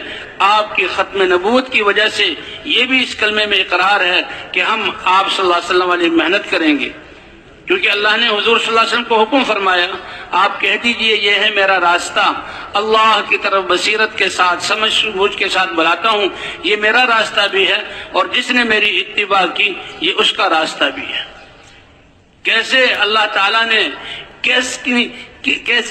کیسے پیراہے پر کہ اپنے نبی کو ان کی زندگی کا مقصد بتا رہے ہیں، وہیں اللہ تعالیٰ یہ فرما رہے ہیں کہ من اتبعنی، مرد ہو یا عورت ہو، جس نے بھی اس کلمے کو لا الہ الا اللہ محمد رسول اللہ کا پڑھ لیا اس کا راستہ بھی وہی ہے اور زندگی کا مقصد بھی وہی ہے جو اللہ کے رسول حضرت محمد صلی اللہ علیہ وسلم کا ہے۔ ہماری زندگی کو راستے سے قرار تعبیر کیا، کیا مطلب کہ دنیا میں آرام نہیں ہے، راستے پہ تو انسان منزل کی طرف رخ کر چلتا ہے جب تک منزل تک نہ پہنچ جائے۔ ہماری منزل اللہ کو پا لینا ہے، یعنی اللہ کی رضا کو حاصل کر لینا ہے، اور قیامت میں کہ یہ موت ایک فاصلہ ہے اور اللہ سے ملاقات کا پہلا مرحلہ ہے، اور منزل تو اللہ تک پہنچنا کہ قیامت میں جب اللہ سے ملاقات ہو اللہ ہماری زندگی کے اعمال کو دیکھ کر خوش ہوں۔ کہتے ہیں جب نامہ اعمال تولے جائیں گے اور نیکیوں کا پلڑا بھاری ہوگا، اللہ تعالیٰ جبرائیل علیہ السلام سے کہیں گے اعلان کرو، اور کن میں اعلان ہے؟ اللہ کا دربار ہے، اللہ کا حکم ہے، جبرائیل علیہ السلام اعلان کرنے والے ہیں، سارے جنات اور سارے انسان بما رسولوں کے، صحابہ کے اور انبیاء کی متبعین کے، سارے بادشاہوں کے اور سارے جنات اور سارے فرشتے، وہاں یہ اعلان ہوگا کہ فلاں ابن فلاں جو اللہ کا بندہ ہے آج اس کے لیے فیصلہ کیا گیا ہے، قد سعید سعادتا لا یشقى بعدہ ابدا، وہ ایسا کامیاب ہوا ہے کہ آج کے بعد وہ کبھی ناکامی کا منہ نہیں دیکھے گا۔ تو دنیا میں تو یہ راستے سے تعبیر کیا ہماری زندگی کو جس میں چلنا ہے، نقل و حرکت ہے۔ اس لیے حضرات انبیاء کرام دعوت کو لے کے جب ان کو یہ دعوت ملتی تھی اس وقت سے وہ محنت شروع کرتے تھے۔ حضرت محمد صلی اللہ علیہ وسلم بھی، آپ تو معصوم اور حیا والے، اخلاق والے، عرب اپنی امانتوں کو آپ کے پاس رکھتے تھے، آپ سے فیصلے کرواتے تھے، صادق امین آپ کو کہا جاتا تھا۔ نبوت ملنے سے پہلے اللہ کی طرف سے خلوت نشینی آپ کے دل میں اس کی محبت ڈال دی گئی، تو آپ مکے کے شور شرابہ اور بیت اللہ کے طرف بیت اللہ کے چاروں طرف جو خرافات ہو رہی ہیں، ننگے طواف کرنا اور نماز کے لیے سیٹیاں بجانا، تالیاں پیٹنا اور ایک شور و شغب، ہر وقت وہ کام کاج ان کے اتنے تھے نہیں۔ بیت اللہ کے صحن میں سارے وہ بیٹھے ہوئے مجلسیں لگاتے تھے، بتوں کو پوجتے تھے، نماز کے لیے سیٹیاں بجاتے تھے، یہ ایک شور و شغب تھا۔ اللہ کے رسول غار حرا میں چلے گئے جو بیت اللہ سے جہاں جنوب اور مشرق کی جانب ہے اور اتنی اونچی کہ بیت اللہ نظر آ رہا ہے، اللہ کی عبادت اور ہفتوں بھر وہاں رہتے ہیں۔ حضرت خدیجہ رضی اللہ تعالی عنہ کھانا بنا کر غلام کے ذریعے بھیج دیتی، وہ رکھ آتے، بقدر ضرورت کھاتے، پھر اللہ کی عبادت میں لگ جاتے۔ ایک اللہ کا پیغام آیا اور جبرائیل علیہ السلام وحی لے کر آئے۔ سب سے پہلی وحی اقرأ بسم ربک، پہلے فرمایا اقرأ، اے محمد صلی اللہ علیہ وسلم آپ پڑھیے۔ تو حضور صلی اللہ علیہ وسلم نے فرمایا ما انا بقارئ، میں تو لکھے ہوئے کو پڑھنے والا نہیں ہوں۔ تو جبرائیل علیہ السلام نے سینے سے لگایا اور اتنی زور سے بھینچا کہ حضور صلی اللہ علیہ وسلم کو سانس نکلنے کا ڈر ہو گیا۔ علماء فرماتے ہیں یہ بھینچنا کہ وحی کی استعداد ان کے اندر آ جائے۔ پھر دوبارہ فرمایا اقرا، پھر حضور صلی اللہ علیہ وسلم نے فرمایا ما انا بقارئ، سہبارہ عرض کیا اقرا، پھر حضور صلی اللہ علیہ وسلم نے فرمایا ما انا بقارئ، میں کوئی پڑھا ہوا نہیں ہوں۔ اور پھر اقرا بسم ربک الذی خلق خلق الانسان من علق اقرا وربک الاکرم الذی علم بالقلم علم الانسان ما لم یعلم، یہ 5 آیتیں ملی۔ اب اس میں فرمانے اقرا آپ پڑھیے وربک الاکرم، آپ کے رب تو سب سے زیادہ کرم والے ہیں، بغیر مانگے عطا کرتے ہیں۔ اور یہ پھر جو ہے حضور صلی اللہ علیہ وسلم حضرت خدیجہ رضی اللہ تعالیٰ عنہ کے پاس آئے اور ان کو آپ صلی اللہ علیہ وسلم پسینہ پسینہ ہو گئے تھے اور دل دھڑک رہا تھا۔ وہ خدیجہ رضی اللہ تعالیٰ عنہ ان کے سامنے یہ ساری بات عرض کی اور پھر وہ ورقہ ابن نوفل کے پاس لے گئی، کیونکہ ورقہ ابن نوفل مکے والوں میں سے تھے لیکن بت پرست نہیں تھے۔ وہ اس زمانے کا جو دین حق تھا نصرانی، اس دین کو قبول کیے ہوئے تھے اور انجیل کو پڑھا کرتے تھے۔ اور پہلی کتابوں میں اللہ تعالیٰ نے اس امت کے حالات کو اور حضرت محمد صلی اللہ علیہ وسلم کی صفات کو ذکر کیا تھا۔ ورقہ ابن نوفل نابینا ہو چکے تھے اور حضرت خدیجہ رضی اللہ تعالیٰ عنہ کے چچا داد بھائی یا رشتے میں کچھ لگتے تھے۔ کہ لگے اے ورقہ، یہ محمد صلی اللہ علیہ وسلم کچھ حالات بتا رہے ہیں، اور جب انہیں بتایا تو فوراً وہ اشش کر اٹھے، کہاں یہ تو وہی مقدس فرشتہ ہے، ناموس جبرائیل علیہ السلام جو موسیٰ علیہ السلام پر وحی لائے تھے اور جو عیسیٰ علیہ السلام پر وحی لاتے تھے، اور یہ تو نبی آخر الزمان کا زمانہ ہے، اب تو انہوں نے نبی آخر الزمان پر وحی لانی ہے۔ تو میں سمجھ گیا کہ آپ نبی آخر الزمان ہیں، اللہ نے آپ کو چنا ہے اور ایسا امر آپ کو دیا ہے کہ جب اس کی طرف بلاؤ گے تو آپ کی قوم آپ کی مخالفت میں ایک دن ایسا آئے گا کہ آپ کو اس مکہ شہر سے نکال دے گی۔ اب مخرجی ہؤلاء، میری قوم جو میری اتنی جو ہے دلدادہ اور میری تعریف کرنے، کیا مجھے نکال دے گی؟ کہ ہاں تمہیں ایسے امر کے ساتھ بھیجا گیا ہے۔ یہ دعوت ہے ہی ایسا امر کہ حضرات انبیاء کرام دعوت لے کر آئے تو نبی و قوموں نے ان کی مخالفت کی اور اس کو روکا۔ فرمایا آپ کو یہاں سے، کاش کہ میں اس وقت تک میری زندگی ہوتی اور میں جوان ہوتا اور میں آپ کی مدد کرتا قوم کے خلاف۔ اور پھر حضور صلی اللہ علیہ وسلم نے اس دعوت کو شروع کیا اور ایک ایک قبیلے کو بلایا۔ ایک ایک کہتے ہیں اس جب دینی جو عمارت ہے اس کی بنیاد یہ جو ہے ابتدا جو ہے دعوت سے، مدینہ منورہ میں جو ایک اجتماعی قوت بنی، ایک ماحول بنا، اس کی بنیاد مکہ مکرمہ کی قربانی اور انفرادی دعوت، آپ کے اور صحابہ کرام کے مجاہدات ہیں۔ بنیاد کے بغیر کوئی عمارت کھڑی نہیں ہوتی۔ آپ صلی اللہ علیہ وسلم دعوت دے رہے ہیں اور جو بھی ایمان لاتا ہے وہ بھی آپ صلی اللہ علیہ وسلم کے ساتھ دعوت دینا شروع کرتا ہے۔ گھر والوں میں سب سے پہلے تو آپ نے حضرت خدیجہ رضی اللہ تعالیٰ عنہ کو دعوت دی، اے خدیجہ لات اور عزیٰ کا انکار کرو اور لا الہ الا اللہ کی گواہی دو، میں محمد صلی اللہ علیہ وسلم اللہ کا رسول ہوں، اس کی جو ہے اس کو مانوں۔ تو خدیجہ رضی اللہ تعالیٰ عنہ وہ تو ایسی عورت کے آسمانوں سے ان کا انتخاب ہوا اور اللہ کے رسول صلی اللہ علیہ وسلم کی صحبت اور بیوی بننے کے لیے، بچوں کی ماں کے لیے اللہ کی طرف سے انتخاب ہوا۔ بڑی سمجھدار، فوراً کہا اے اللہ کے رسول، آپ اپنے گھر والوں میں اس دعوت کی ابتدا مجھ سے کر رہے ہیں تو میں سب سے پہلے اس دعوت کو قبول کرتی ہوں، اور اشہد ان لا الہ الا اللہ واشہد ان محمد رسول اللہ۔ دعوت کو قبول کرتے ہی اب ان کی فکر، علماء فرماتے ہیں کہ پہلے تجارت، اور تجارت کے ذریعے سے جو ہے نفع کا آنا اور چیز جو ہے گھر میں نعمتوں کی ریل پیل اور اچھا گھر گزارا ہو رہا تھا، لیکن اس کے بعد تو ساری فکر حضرت محمد صلی اللہ علیہ وسلم کی نصرت، آپ کے دین کی مدد اور ایمان والوں پر خرچ کرنا، کمائی کے سارے راستے موقوف ہو گئے اور خرچ کے بہت سارے راستے کھل گئے۔ ہوتے ہوتے اس عظیم گھر پر روئے زمین کے وہ وقت بھی آیا کہ فاقے کی نوبت آ گئی۔ اب خدیجہ رضی اللہ عنہ خرچ کر رہی ہیں تو حضور صلی اللہ علیہ وسلم اپنے گھر سے، خدیجہ کے گھر سے بیت اللہ کی طرف جا رہے ہیں اور بھوک کی حالت میں ہیں۔ جبرائیل علیہ السلام آئے اور اللہ کے رسول صلی اللہ علیہ وسلم سے عرض کیا کہ آج آپ کے رب اللہ نے آپ کی بیوی خدیجہ کو سلام بھیجا ہے۔ تو وہ اس طرح سارے ساتھ جو بھی ایمان، مرد ہو یا عورت، جو بھی ایمان والے وہ دعوت میں لگتے تھے۔ اللہ نے اس امت کو دعوت کے لیے چنا اور پہلے ہی دن سے یہ دعوت اس امت کو ملی۔ اور پھر اس کے بعد اللہ تعالیٰ نے نماز عطا فرمائی۔ یہ نماز کہتے ہیں باقی احکام دنیا میں اترے، نماز کے لیے اللہ تعالیٰ نے، یہ تو آپ صلی اللہ علیہ وسلم کو معراج میں لے جایا گیا۔ آپ صلی اللہ علیہ وسلم سوئے ہوئے تھے، فرشتے آئے، آپ کو اٹھایا اور بیت اللہ لے گئے۔ وہاں آپ کے سینے کو چاک کیا گیا اور دل کو دھویا گیا آب زمزم سے اور پھر دل کو جوڑا گیا۔ ایک آپ کا شق صدر کا واقعہ، جب آپ حضرت حلیمہ دائی حضرت حلیمہ رضی اللہ تعالیٰ عنہ کے ساتھ تھے اور 3.5 سال 4 سال عمر تھی، اس وقت بھی آپ کے سینے کو چاک کیا گیا۔ اور اس کے بارے میں صحابہ روایت کرتے ہیں کہ آپ بچوں کے ساتھ، اب 4 سال کی عمر ہے، بچوں کے ساتھ کھیل رہے تھے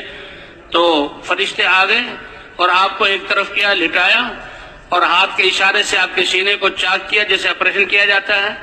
اور وہاں جو ایک دوترا تھا گوشت کا، اس کو نکال کر پھینکا کہ یہ انسان کے جسم میں وہ حصہ ہے کہ شیطان اس کے ذریعے سے انسان میں تصرف کرتا ہے۔ اللہ نے اپنے نبی کو اس سے پاک کر دیا اور فرشتے نے پھر جو ہے سینے کو جوڑا اور جیسے سیتے ہیں ایسا اشارہ کیا۔ حضرت انس غالباً رضی اللہ عنہ فرماتے ہیں عزا بزرگ کہ وہ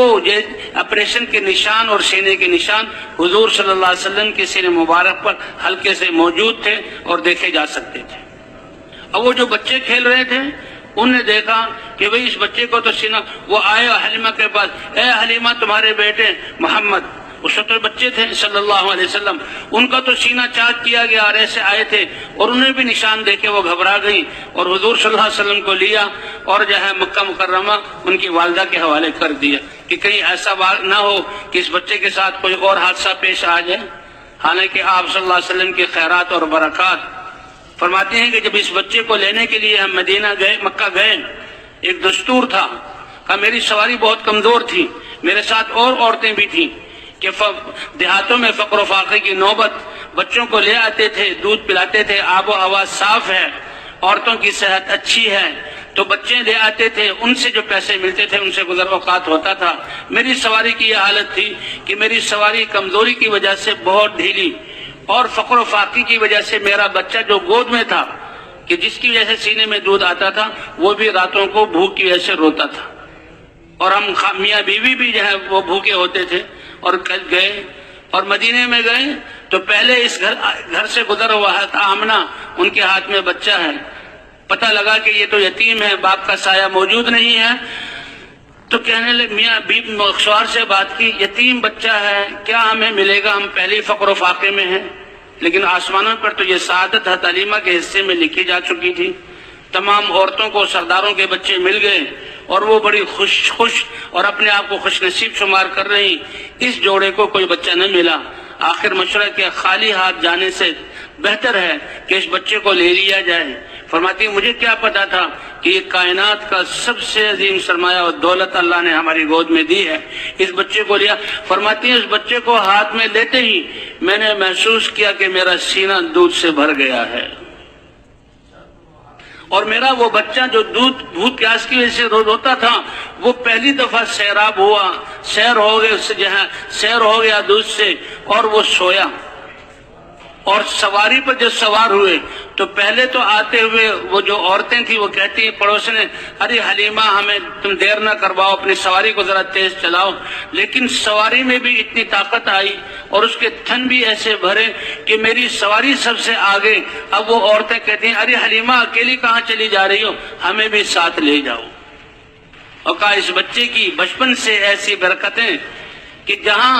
حلیمہ سعدیہ رضی اللہ تعالی عنہا بعد میں مسلمان ہو گئی تھی اور حضور صلی اللہ علیہ وسلم کی رضائی والدہ ہیں، 4 سال تربیت کی، جہاں ان کے جانور چرتے تھے تو اونٹنیاں اور بکریاں ان کے کوہ دودھ سے بھرے ہوئے اور جسم فربا واپس لوٹتے تھے، تو اور سردار عورتیں اپنے چرواہوں یا اپنے بچوں کو کہا کرتی تھی کہ تم بھی اپنی بکریوں کو اس جگہ چرایا کرو جہاں حلیمہ کا بیٹا اپنی بکریوں کو چراتا ہے۔ وہ تو اس کے چرانے کی وجہ نہیں تھی، تو حضرت محمد صلی اللہ علیہ وسلم کی خیرات اور برکات تھی جو اللہ نے آپ کی نبوت سے پہلے دنیا میں ظاہر کی۔ تو اسی طرح لیلۃ الاسراء کے موقع پر آپ کے سینے کو چاک کیا گیا، براق سواری لائی گئی اور بیت اللہ سے بیت المقدس اور بیت المقدس سے آسمانوں پر، پہلے آسمان پر آدم علیہ السلام سے ملاقات ہوئی، ادریس علیہ السلام سے ملاقات ہوئی، اور عیسیٰ علیہ السلام سے ملاقات ہوئی، ہارون علیہ السلام سے، زکریا علیہ السلام سے ملاقات ہوئی، موسیٰ علیہ السلام، آخر میں ابراہیم علیہ السلام سے، اور اللہ کے دربار میں پہنچے اور جنت و دوزخ کی سیر کرائی گئی۔ اور اس امت کے لیے اللہ نے اپنے دربار عرش سے اس امت کے لیے 50 نمازیں عطا کی کہ انسانیت کو عبادت کے لیے پیدا کیا گیا، اور اس امت کے لیے تو 50 نمازیں، اب 24 گھنٹوں میں 50 نمازیں، پھر تو یہ امت نمازوں ہی میں لگی رہتی۔ اور وہاں اللہ نے فرما دیا کہ تم تو عبادت میں لگو، رزق دینے والی ذات کون سی ہے؟ اللہ کی ہے۔ وما خلقت الجن والانس الا ليعبدون ما اريد منهم من رزق وما اريد ان يطعمون ان اللہ هو الرزاق ذو القوة المتین، رزق دینے والی ذات اللہ کی ہے۔ حضرت موسیٰ علیہ السلام کے پاس سے گزر ہوا، موسیٰ علیہ السلام نے کہا کم کرواؤ، میں امت کو آزما چکا ہوں، اتنے معجزات اور اتنی اللہ کی قدرت کو دیکھ کر پھر بھی یہ امتیں جو ہیں کیسے بے عربی کا شکار ہو جاتی ہے، کم کرواؤ۔ اللہ کے دربار میں حاضر ہوئے، ایک چکر پر، ایک دفعہ واپس جانے پر 5 نمازیں کم ہوئی، پھر دوبارہ عرض کیا، دوبارہ 9 مرتبہ گئے، 45 نمازیں کم ہو گئی، اور حضور صلی اللہ علیہ وسلم 5 نمازیں لے کر اب دنیا کی طرف تشریف لانے لگے۔ موسیٰ علیہ السلام نے کہا اور کم کرواؤ، تو حضور صلی اللہ علیہ وسلم نے فرمایا اب تو مجھے شرم آتی ہے کہ 5 میں سے بھی کم کروا لوں، میری امت 5 نمازیں بھی نہ پڑھ سکیں، 5 نمازیں تو پڑھے گی، لے کر چلے۔ اللہ کی طرف سے ندا آئی، اے محمد صلی اللہ علیہ وسلم 5 نمازیں لے کر جا رہے ہو، جو 5 نمازیں پڑھے گا میں ثواب 50 نمازوں کے برابر عطا کروں گا۔ فرمایا جو ان میں سے ایک نیکی کی نیت، اسی حدیث میں یہ ہے، جو ایک نیکی کی نیت کر لے گا اور ابھی نیکی کی نہیں، نیت کرنے پر بھی اللہ تعالیٰ ایک نیکی عطا فرما دیں گے۔ اس لیے کہتے ہیں کہ جب ہم صبح آنکھ کھلتی ہے اور ہم نیند سے اٹھنے کی دعا کرتے ہیں، پڑھتے ہیں، اور پھر وضو کی طرف جاتے ہیں اور تہجد پڑھتے ہیں، اسی وقت نیت، اے اللہ میں تو تیرا بندہ ہوں، ایمان والا ہوں، جتنے احکام بھی آج میری طرف متوجہ ہوں گے میں نیت کرتا ہوں اور کوشش کروں گا کہ تیرے احکام کو پورا کروں گا۔ اس نیت کرنے پر اس جو نیکی ملتی ہے ان احکام کو پورا کرنے کی نیکی تو اللہ عطا فرما دیں گے۔ اور اے اللہ تیرے گناہوں سے بچنے کی کوشش کروں گا، آپ کی توفیق کے بغیر بچ نہیں سکتا، اس کی نیت کر لی جائے۔ فرمایا جو نیت کر لے اس کو ایک نیکی، اور جو ایک نیکی کر لے گا تو کم از کم اس کو 10 نیکیوں کے برابر بنا کر اس کو اجر عطا کروں گا۔ اور اخلاص کے بقدر اللہ تعالیٰ اس جو ہے نیکیوں کو بڑھاتے رہیں گے، حتیٰ کہ آتا ہے 1 کھجور کا ٹکڑا 2 حصے کر کے 1 ٹکڑا صدقہ کرو، اخلاص اس میں ایسا ہو، اللہ اس کو ثواب بڑھاتے ایسا کہ احد پہاڑ کے برابر سونا خرچ کرنے کے ثواب کے بقدر اللہ اس کو پہنچا دیتے ہیں۔ اور فرمایا جو گناہ کا ارادہ کرے گا اور گناہ کر لے گا تو گناہ ایک ہی لکھا جائے گا، اور اگر گناہ کیا اور معافی مانگ لی تو اللہ اس گناہ کو معاف فرما دیں گے۔ بلکہ ایک روایت میں تو آتا ہے کہ جو آدمی گناہ کا ارادہ کرے اور پھر اس کو اللہ کا خوف کہ یہ اللہ کی نافرمانی ہے، میں تو اپنے رب سے ڈرتا ہوں، اور اللہ کے ڈر کی وجہ سے یہ جو ہے گناہ چھوڑ دے تو اس پر بھی اس کے لیے ایک نیکی لکھی جاتی ہے۔ تو بھائی کامیابی کا سرمایہ اللہ نے سب انسانوں کو برابر دیا، وہ اس کے دل کا یقین ہے اور جسم سے نکلنے والے اعمال ہیں، اور ہر وقت ان جسم سے اعمال. اب ہم اس میدان میں بیٹھے ہوئے ہیں، یہ بیٹھنا ایک عمل ہے، اللہ رسول کی بات سن رہے ہیں یہ ایک عمل ہے، آنکھوں سے دیکھ رہے ہیں اپنے مسلمان بھائیوں کو یہ ایک عمل ہے، دل میں نیت بن رہی ہے ایک عمل ہے، اور پھر مسلمانوں کے ساتھ مل کر بیٹھے ہوئے ہیں. وہ تو چند مسلمان بھی جمع ہو جائیں، مل کر بیٹھ جائیں تو اللہ ان کے جمع ہونے پر اپنی محبت کو واجب کر دیتے ہیں. حضور صلی اللہ علیہ وسلم اپنے حجرہ شریف سے مسجد نبوی میں آئے اور کچھ صحابہ آپس میں باتیں کر رہے تھے. اللہ کے رسول صلی اللہ علیہ وسلم نے فرمایا، اے میرے صحابہ تم کیا بات کر رہے ہو؟ اللہ کے رسول نعمت اسلام کے ملنے پر ہم اللہ کی حمد بیان کر رہے ہیں. تو بات ہوئی نا کہ ہم رب کا شکر ادا کریں، اللہ نے ہمیں یہ نعمت دی ہے، اتنی بڑی دولت دی ہے، اتنی بڑی امانت دی ہے، شکر کرنے پر اللہ نعمت کو بڑھائیں گے. وَإِذْ تَأَذَّنَ رَبُّكُمْ لَئِن شَكَرْتُمْ لَأَزِيدَنَّكُمْ، تمہارے رب نے یہ اعلان کیا کہ تم شکر ادا کرو گے تو نعمت کو بڑھائیں گے. الحمدللہ ہماری بات جب شروع ہوتی ہے تو یہیں سے بے اللہ کا لاکھ لاکھ شکر ہے، اللہ نے ہمیں نعمت اسلام عطا فرمایا، اللہ نے ہمیں یہ نعمت عطا فرمائی، یہ محنت عطا فرمائی، اس پر اللہ کا شکر. دل سے بھی جو ہے احسان مندی ہو، زبان سے بھی اللہ کا شکر ہو. اور تیسرا درجہ یہ ہے کہ جو نعمت ہے اس کے جو تقاضے ہیں اس کو اپنے آپ کو اس پر پیش کرنا. مولانا صاحب رحمۃ اللہ علیہ فرماتے ہیں اللہ نے یہ ہمیں محنت دی ہے، اللہ نے اپنے فضل سے قدم مٹھی بھر مجموعہ بھی اگر اس محنت کو صفات کے ساتھ کریں، کیا مطلب کہ جب ان کو نکلنے کے لیے کہا جائے نکل جائیں، اور اپنے گھر والوں کی پرواہ کیے بغیر نکل جائیں، اپنی زندگی کے سرمایے کی جو ہے کو قربان کرتے ہوئے نکل جائیں، اور ہر چیز کا خوف نکال کر نکل جائیں، تو اللہ ان کی محنت کو قبول فرما کر ہدایت کی فضائیں قائم کر دیں گے. کہ دیکھو موسیٰ علیہ السلام 10 سال کی کمائی اور بیوی اور وہ عصا ان کو چھوڑ کر اللہ نے دربار میں بلایا اور فرمایا ابھی جاؤ فرعون کی طرف. تو بیوی کی پرواہ بھی نہیں کی اور 10 سال کی کمائی کی پرواہ بھی نہیں کی، اور گئے. اور پھر خوف، اے اللہ مجھے ڈر ہے کہ وہ میرے دست درازی نہ کرے، مجھے نقصان نہ پہنچا، بلکہ میں ڈرتا ہوں. اس خوف کی حالت میں بھی گئے. پھر اللہ تعالیٰ نے موسیٰ علیہ السلام کی دعوت سے کیا نتائج ظاہر فرمایا. فرمایا اللہ نے یہ محنت ہمیں عطا فرمائی ہے، اس محنت کے لیے ہمیں اللہ اس درجے پر پہنچا دے کہ ہر حال میں اللہ کے راستے میں نکلنے والے بن جائیں. تو بھئی اس طرح حضور صلی اللہ علیہ وسلم نے دعوت دی، تو جو بھی لوگ بھی ایمان لانے والے ہیں وہ فوراً حضور صلی اللہ علیہ وسلم کے ساتھ دعوت دے رہے ہیں. جب دیکھا کہ مکے والے اس دعوت کو قبول نہیں کر رہے ہیں اور رکاوٹیں ڈال رہے ہیں، تو میدان وہی مناسک جو حج کے زمانے میں جو لوگ آتے تھے ان کے قبائل کو حضور صلی اللہ علیہ وسلم نے دعوت دی. قبائل والوں سے بات کرتے تھے، لیکن قبائل کچھ لوگ سن لیتے اور بعد میں سردار آتا تو اللہ کے رسول صلی اللہ علیہ وسلم کے ساتھ بہت نامناسب معاملہ کیا جاتا. کہ یمن والے کچھ لوگ ملے، بڑے سمجھدار تھے، اور ان کو حضور صلی اللہ علیہ وسلم نے دعوت دی. انہوں نے کہا اے عظیم ہستی، آپ کی ذات کو ہم نے دیکھا،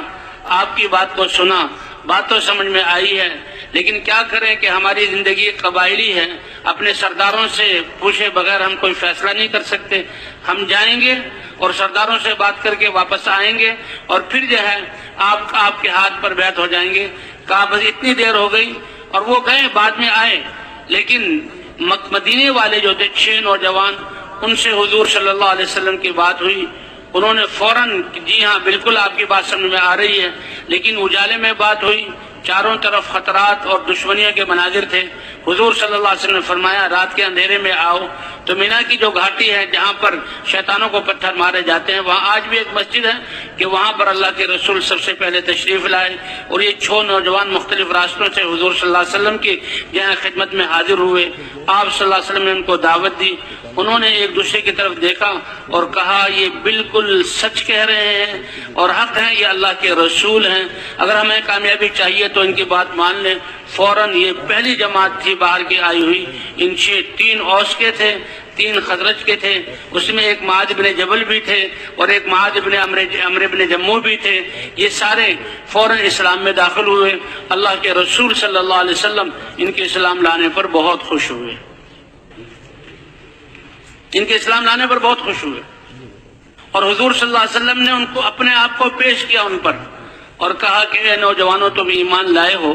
اور تم مجھے اپنے ساتھ لے جاؤ۔ اللہ نے مدینے والوں سے کام لینا تھا، اور یہ ان کی سعادت تھی کہ دعوت سن کر اور بات سمجھ میں آنے کے بعد دیر نہیں کی، فوراً دین قبول کر لیا۔ اللہ نے ان کو ایسی سمجھ عطا فرمائی، اے عظیم ہستی حضرت محمد صلی اللہ علیہ وسلم، اے اللہ کے رسول اور نبی، آپ جو دعوت لے کر آئے، آپ کا یہ دین یہ بہت عظیم چیز ہے۔ ہم اوس و خزرج آپس میں ہمارے ہاں خون ریزی ہو رہی ہے، ظلم برپا ہے، لڑائیاں ہو رہی ہیں، اس حال میں آپ کو لے جانا یہ بالکل مناسب نہیں ہے۔ ہم آپ کی اس دعوت کو لے کر جاتے ہیں۔ تو یہ 6 نوجوان دعوت لے کر مدینہ منورہ پہنچے۔ اب ان 6 مدینے والوں کے اس واقعات سے دعوت کی اہمیت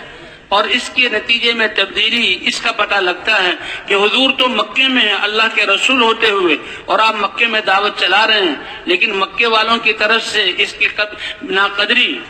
اللہ فرماتے الم تر الی الذین بدلوا نعمت اللہ کفرا واحلوا قومهم دار البوار، کیا دیکھا نہیں اللہ نے سب سے بڑا احسان مکے والوں پر کیا کہ اپنے محبوب رسولوں کے سردار کو ان میں بھیجا اور وہ دعوت ان کی طرف لے کر آئے، لیکن ان کی طرف سے ناقدری کا مظاہرہ ہوا۔ یہ سردار اور کافر لوگ خود بھی جمے رہے کفر پر اور اپنی قوم کو بھی کفر پر جہاں جما کر جہنم کا ٹھکانہ انہوں نے بنا لیا۔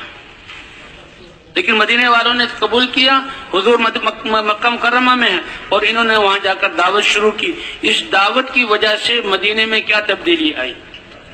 کہ مدینے میں اسلام پھیلنا شروع ہوا، اور مدینہ تیار ہو رہا ہے کہ اللہ کے رسول جب ان کی قوم مکے سے نکال دے گی تو یہ مدینہ وہ بستی ہے دعوت کو قبول کرنے سے ان میں وہ استعداد ہے۔ اللہ نے چن لیا اس کو کہ یہ میرے نبی کی ہجرت گاہ ہوگی۔ وہ تو امتی ہیں، دعوت دے رہے ہیں، اور جب دعوت اسلام پھیلنے لگا انہوں نے حضور صلی اللہ علیہ وسلم کی طرف پیغام بھیجا، اے اللہ کے رسول ہمیں کوئی اپنے صحابہ میں سے علم والا قرآن سکھانے والا بھیجیے۔ تو مصعب بن عمیر جن کو قرآن کا پڑھانے والا کہا جاتا تھا، صحابہ کرام کی یہ خاصیت تھی کہ ان کا علم اور ان کے عمل دونوں ایک جیسے تھے۔ جو ہی اللہ کا حکم اتنا 100% عمل کرنے والے، اللہ ہمیں بھی اس حد تک پہنچا دے۔ آج تعلیم کے حلقے اسی لیے لگائے جاتے ہیں کہ ہماری معلومات بہت زیادہ اور بہت کوشش کرتے ہیں کہ معلومات ہو جائیں، لیکن عمل میں ہم بہت پیچھے ہیں۔ ہماری معلومات معمولات بن جائیں۔ اصل مقصود یہ ہے، صحابہ کرام کا یہ خاصہ تھا کہ اللہ کا حکم اترتا تھا فوراً اس پر عمل کرتے ہیں۔ لن تنالوا البر حتى تنفقوا مما تحبون، کہ ہرگز تم کامل نیکی کو پا نہیں سکتے جب تک کہ جس چیز کو تم محبوب سمجھتے ہو اس کو اللہ کے راستے میں خرچ نہ کرو۔ اس آیت کے اترتے ہی کتنے صحابہ کے قصے آتے ہیں کہ انہوں نے اپنے گھر کے سارے ساز و سامان، غلام اور باندیے اور باغات اور زمینوں کو دیکھا اور اپنے دل میں سوچا کہ ان میں سے سب سے زیادہ محبوب کون سی چیز ہے، اور اس کو اللہ کی راہ میں خرچ کر دیا۔ حضرت عبداللہ ابن عمر رضی اللہ عنہ کے بارے میں آتا ہے، بڑے عالم تھے، ان کے بہت شاگرد تھے، ان کے اسٹیبل میں بڑی اچھی سواری تھی۔ جب وہ سفر کا ارادہ کرتے تو ان کے شاگرد ان کے لیے بہترین اونٹنی یا بہترین گھوڑا ان کے لیے جو آرام دہ بھی ہو، سبک رفتار بھی ہو، تیز رفتار بھی ہو، وہ ان کے لیے چھانٹتے، وہ اس پر بیٹھ جاتے اور اس پر وہ چل پڑتے اور اس کی سواری پسند آ جاتی، بہت آرام دہ ہے، فوراً کہتے روکو اور اس کو بٹھا لیتے اور اتر کر کہتے اس کو اللہ کے راستے میں صدقہ کر دو، آخرت میں میں اس کا زیادہ محتاج ہوں بنسبت یہاں کے۔ وہ کہتے ہیں کہ اگر آپ سواری ہی کوئی صدقہ کرنا چاہتے ہیں تو پیسوں سے لے کر ایسی سواری کا نہیں یہ مجھے پسند آ گئی ہے، یہ میں اس کا آخرت میں زیادہ محتاج ہوں۔ تو جب یہ آیت نازل ہوئی تو بیروحا ایک باغ تھا جو مسجد نبی کے سامنے، اب تو مسجد نبی کے اندر وہ باغ آ گیا، اور اس میں سایہ دار کھجوروں کے درخت اور اس میں میٹھے پانی کا چشمہ۔ اللہ کے رسول صلی اللہ علیہ وسلم بھی اس میں تشریف لاتے تھے، وضو کرتے تھے، اس کا پانی پیتے تھے، وہاں بیٹھتے تھے اور مسجد نبی کے بالکل سامنے. اور جب یہ آیت نازل ہوئی تو وہ اپنا باغ لے کر حضور صلی اللہ علیہ وسلم کی خدمت میں حاضر ہو گئے. اے اللہ کے رسول، میری جو ہے چیزوں میں سے سب سے زیادہ محبوب مجھے یہ ہے، اس لیے میں اس کو صدقہ کرتا ہوں. اللہ کے رسول نے ان سے لے کر انہی کے رشتہ داروں میں خرچ کر دیا. تو اللہ تعالیٰ ہمیں بھی اس حد تک پہنچا دے. تو مصعب ابن عمیر یہ قرآن کے پڑھنے والے، قرآن کے پڑھانے والے استاد شمار ہوتے تھے. یہ قرآن کو پڑھانے والے بھی ہیں اور داعی بھی ہیں. ان کو بھیجا گیا اور 1 سال کے لیے حضور صلی اللہ علیہ وسلم نے بھیجا. اور پھر یہ دعوت بھی دیتے تھے اور قرآن سکھاتے بھی تھے اور دعوت چل رہی ہے. دوسرے سال حضور صلی اللہ علیہ وسلم کی خدمت میں 12 صحابہ مدینے والے آئے جو مسلمان ہو چکے تھے اور حضور صلی اللہ علیہ وسلم کی خدمت میں آ کر ہاتھ پر بیعت ہوئی. اور اس کے بعد پھر تیسرے سال 72. ایک تو اسلام پر بیعت لی جاتی تھی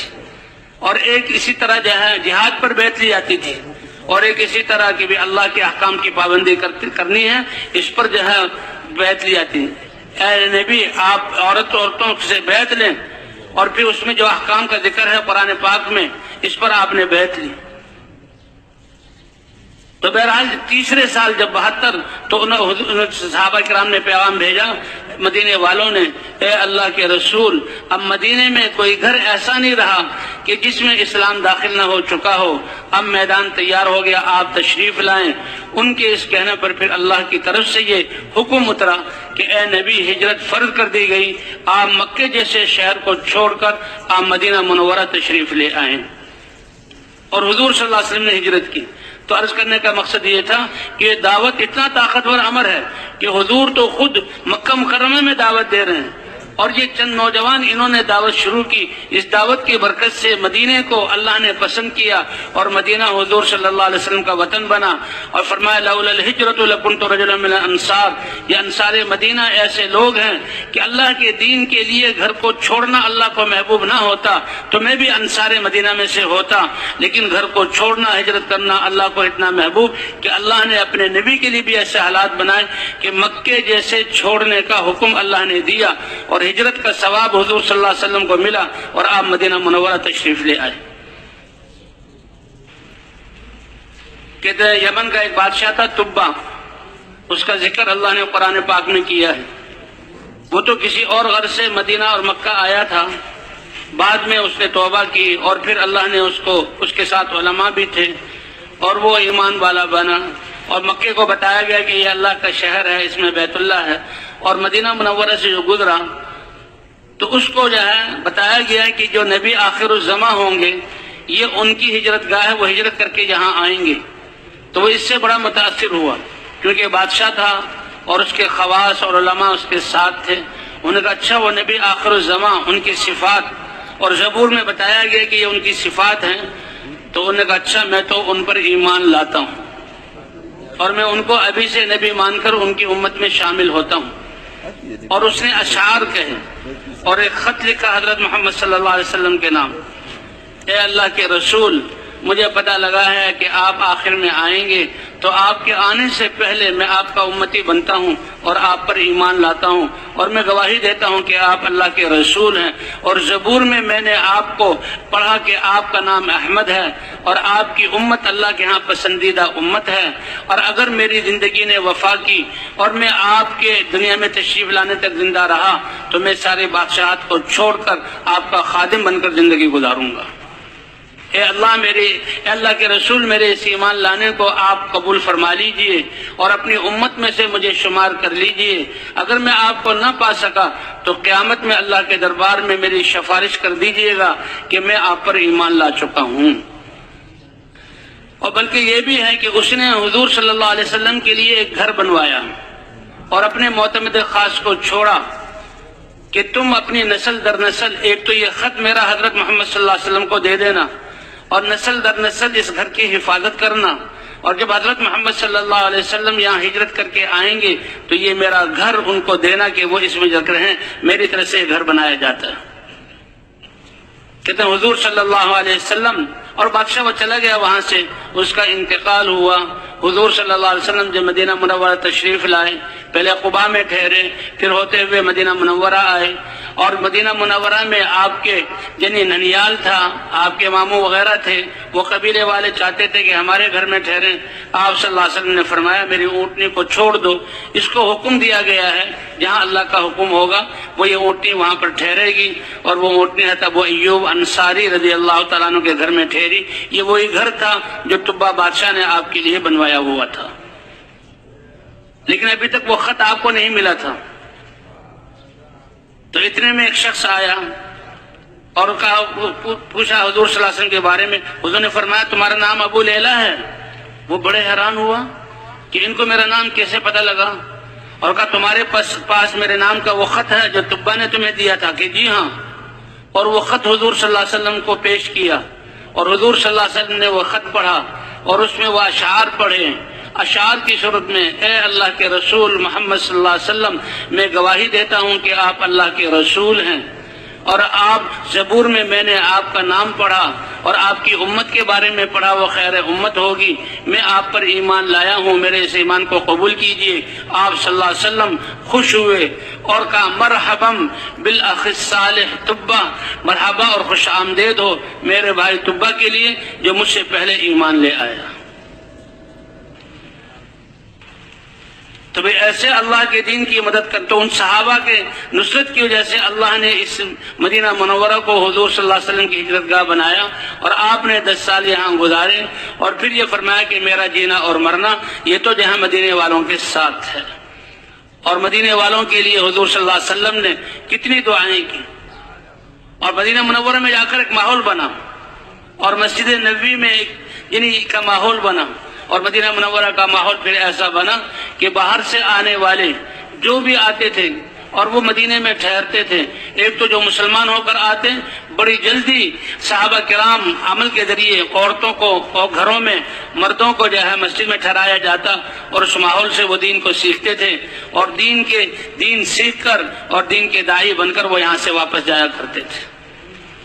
بھئی اللہ تعالیٰ نے ہمیں یہ صدیوں بعد یہ محنت عطا فرمائی ہے، اللہ تعالیٰ اس محنت کی قدر کرنے کی توفیق عطا فرمائے۔ جی ہاں، یہ صدیوں بعد حضور صلی اللہ علیہ وسلم والی یہ محنت اللہ نے ہمیں عطا فرمائی ہے۔ جیسے مدینے والوں نے قدر کی اور پہل کی، اور اللہ تعالیٰ نے ان کو قبول کیا، اور مدینہ منورہ کو اللہ تعالیٰ نے حضور صلی اللہ علیہ وسلم کی ہجرت گاہ بنایا، اللہ کے ہاں لکھا ہوا تھا، اور پھر جہاں فتح مکہ کے موقع پر اور پھر جو غزوہ حنین ہوا اس موقع پر آپ صلی اللہ علیہ وسلم نے جو غنیمت حاصل ہوئی وہ غنیمت جو ہے ایسے لوگوں کو دی جو ابھی اسلام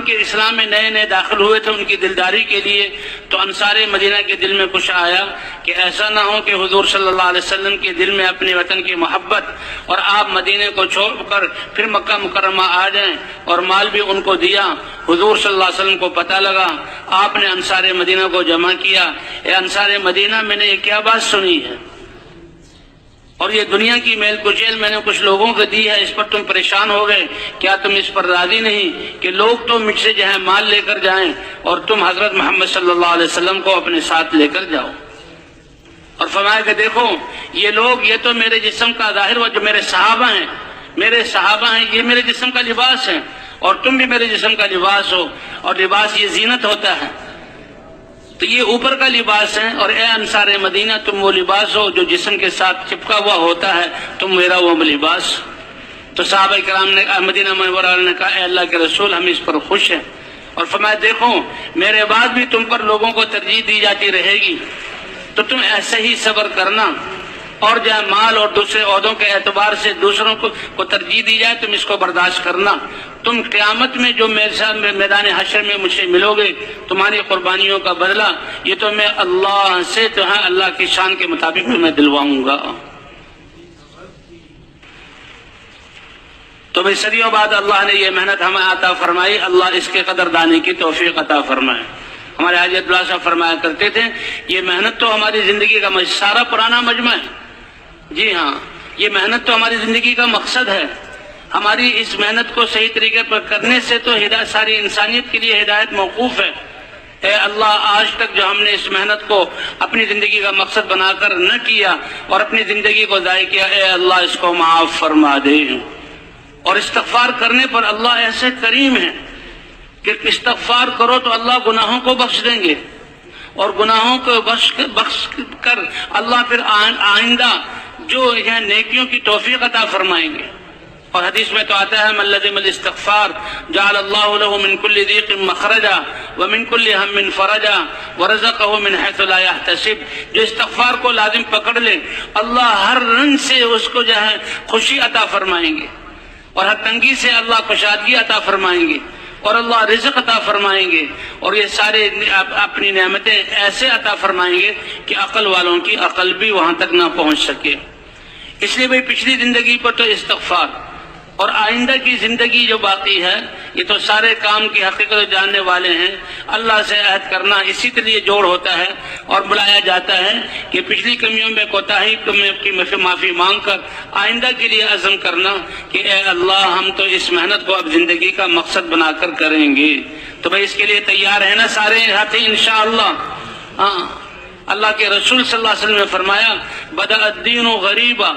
دیکھو جب میں نے اس دین کی محنت کو شروع کیا یہ کتنی اوپری اور کیسے اجنبی دعوت تھی، کیسے اجنبی دین تھا، لوگوں نے کیسے مخالفت کی، پھر صحابہ کرام کی جماعت کہ اللہ کے دین کے لیے جان دینا یہ سب سے بہترین ان کا مشغلہ تھا۔ عبداللہ بن حذافہ رضی اللہ تعالیٰ عنہ کے بارے میں جو آتا ہے کہ وہ جہاد کرتے ہوئے قید ہو گئے، غسانی جو بادشاہ تھا اس نے بلایا، ان کی بات سنی، وہ سمجھا کہ یہ بہت سمجھدار آدمی ہے اور بڑے کام کے آدمی ہے، تو اس نے کہا کہ بجائے ان کو شہید کرنے کے میں ان کو اپنے ساتھ ملا دیتا ہوں۔ تو اس نے پہلے دنیا کی لالچ دی اور کہا دیکھو میں اپنی بادشاہت اپنے ملک کا آدھا حصہ تمہیں دوں گا اور اپنی بیٹی سے تمہاری شادی کر کے اپنا داماد بنا لوں گا، تم اس دین کو چھوڑ کر ہمارے نصرانی دین پر داخل ہو جاؤ۔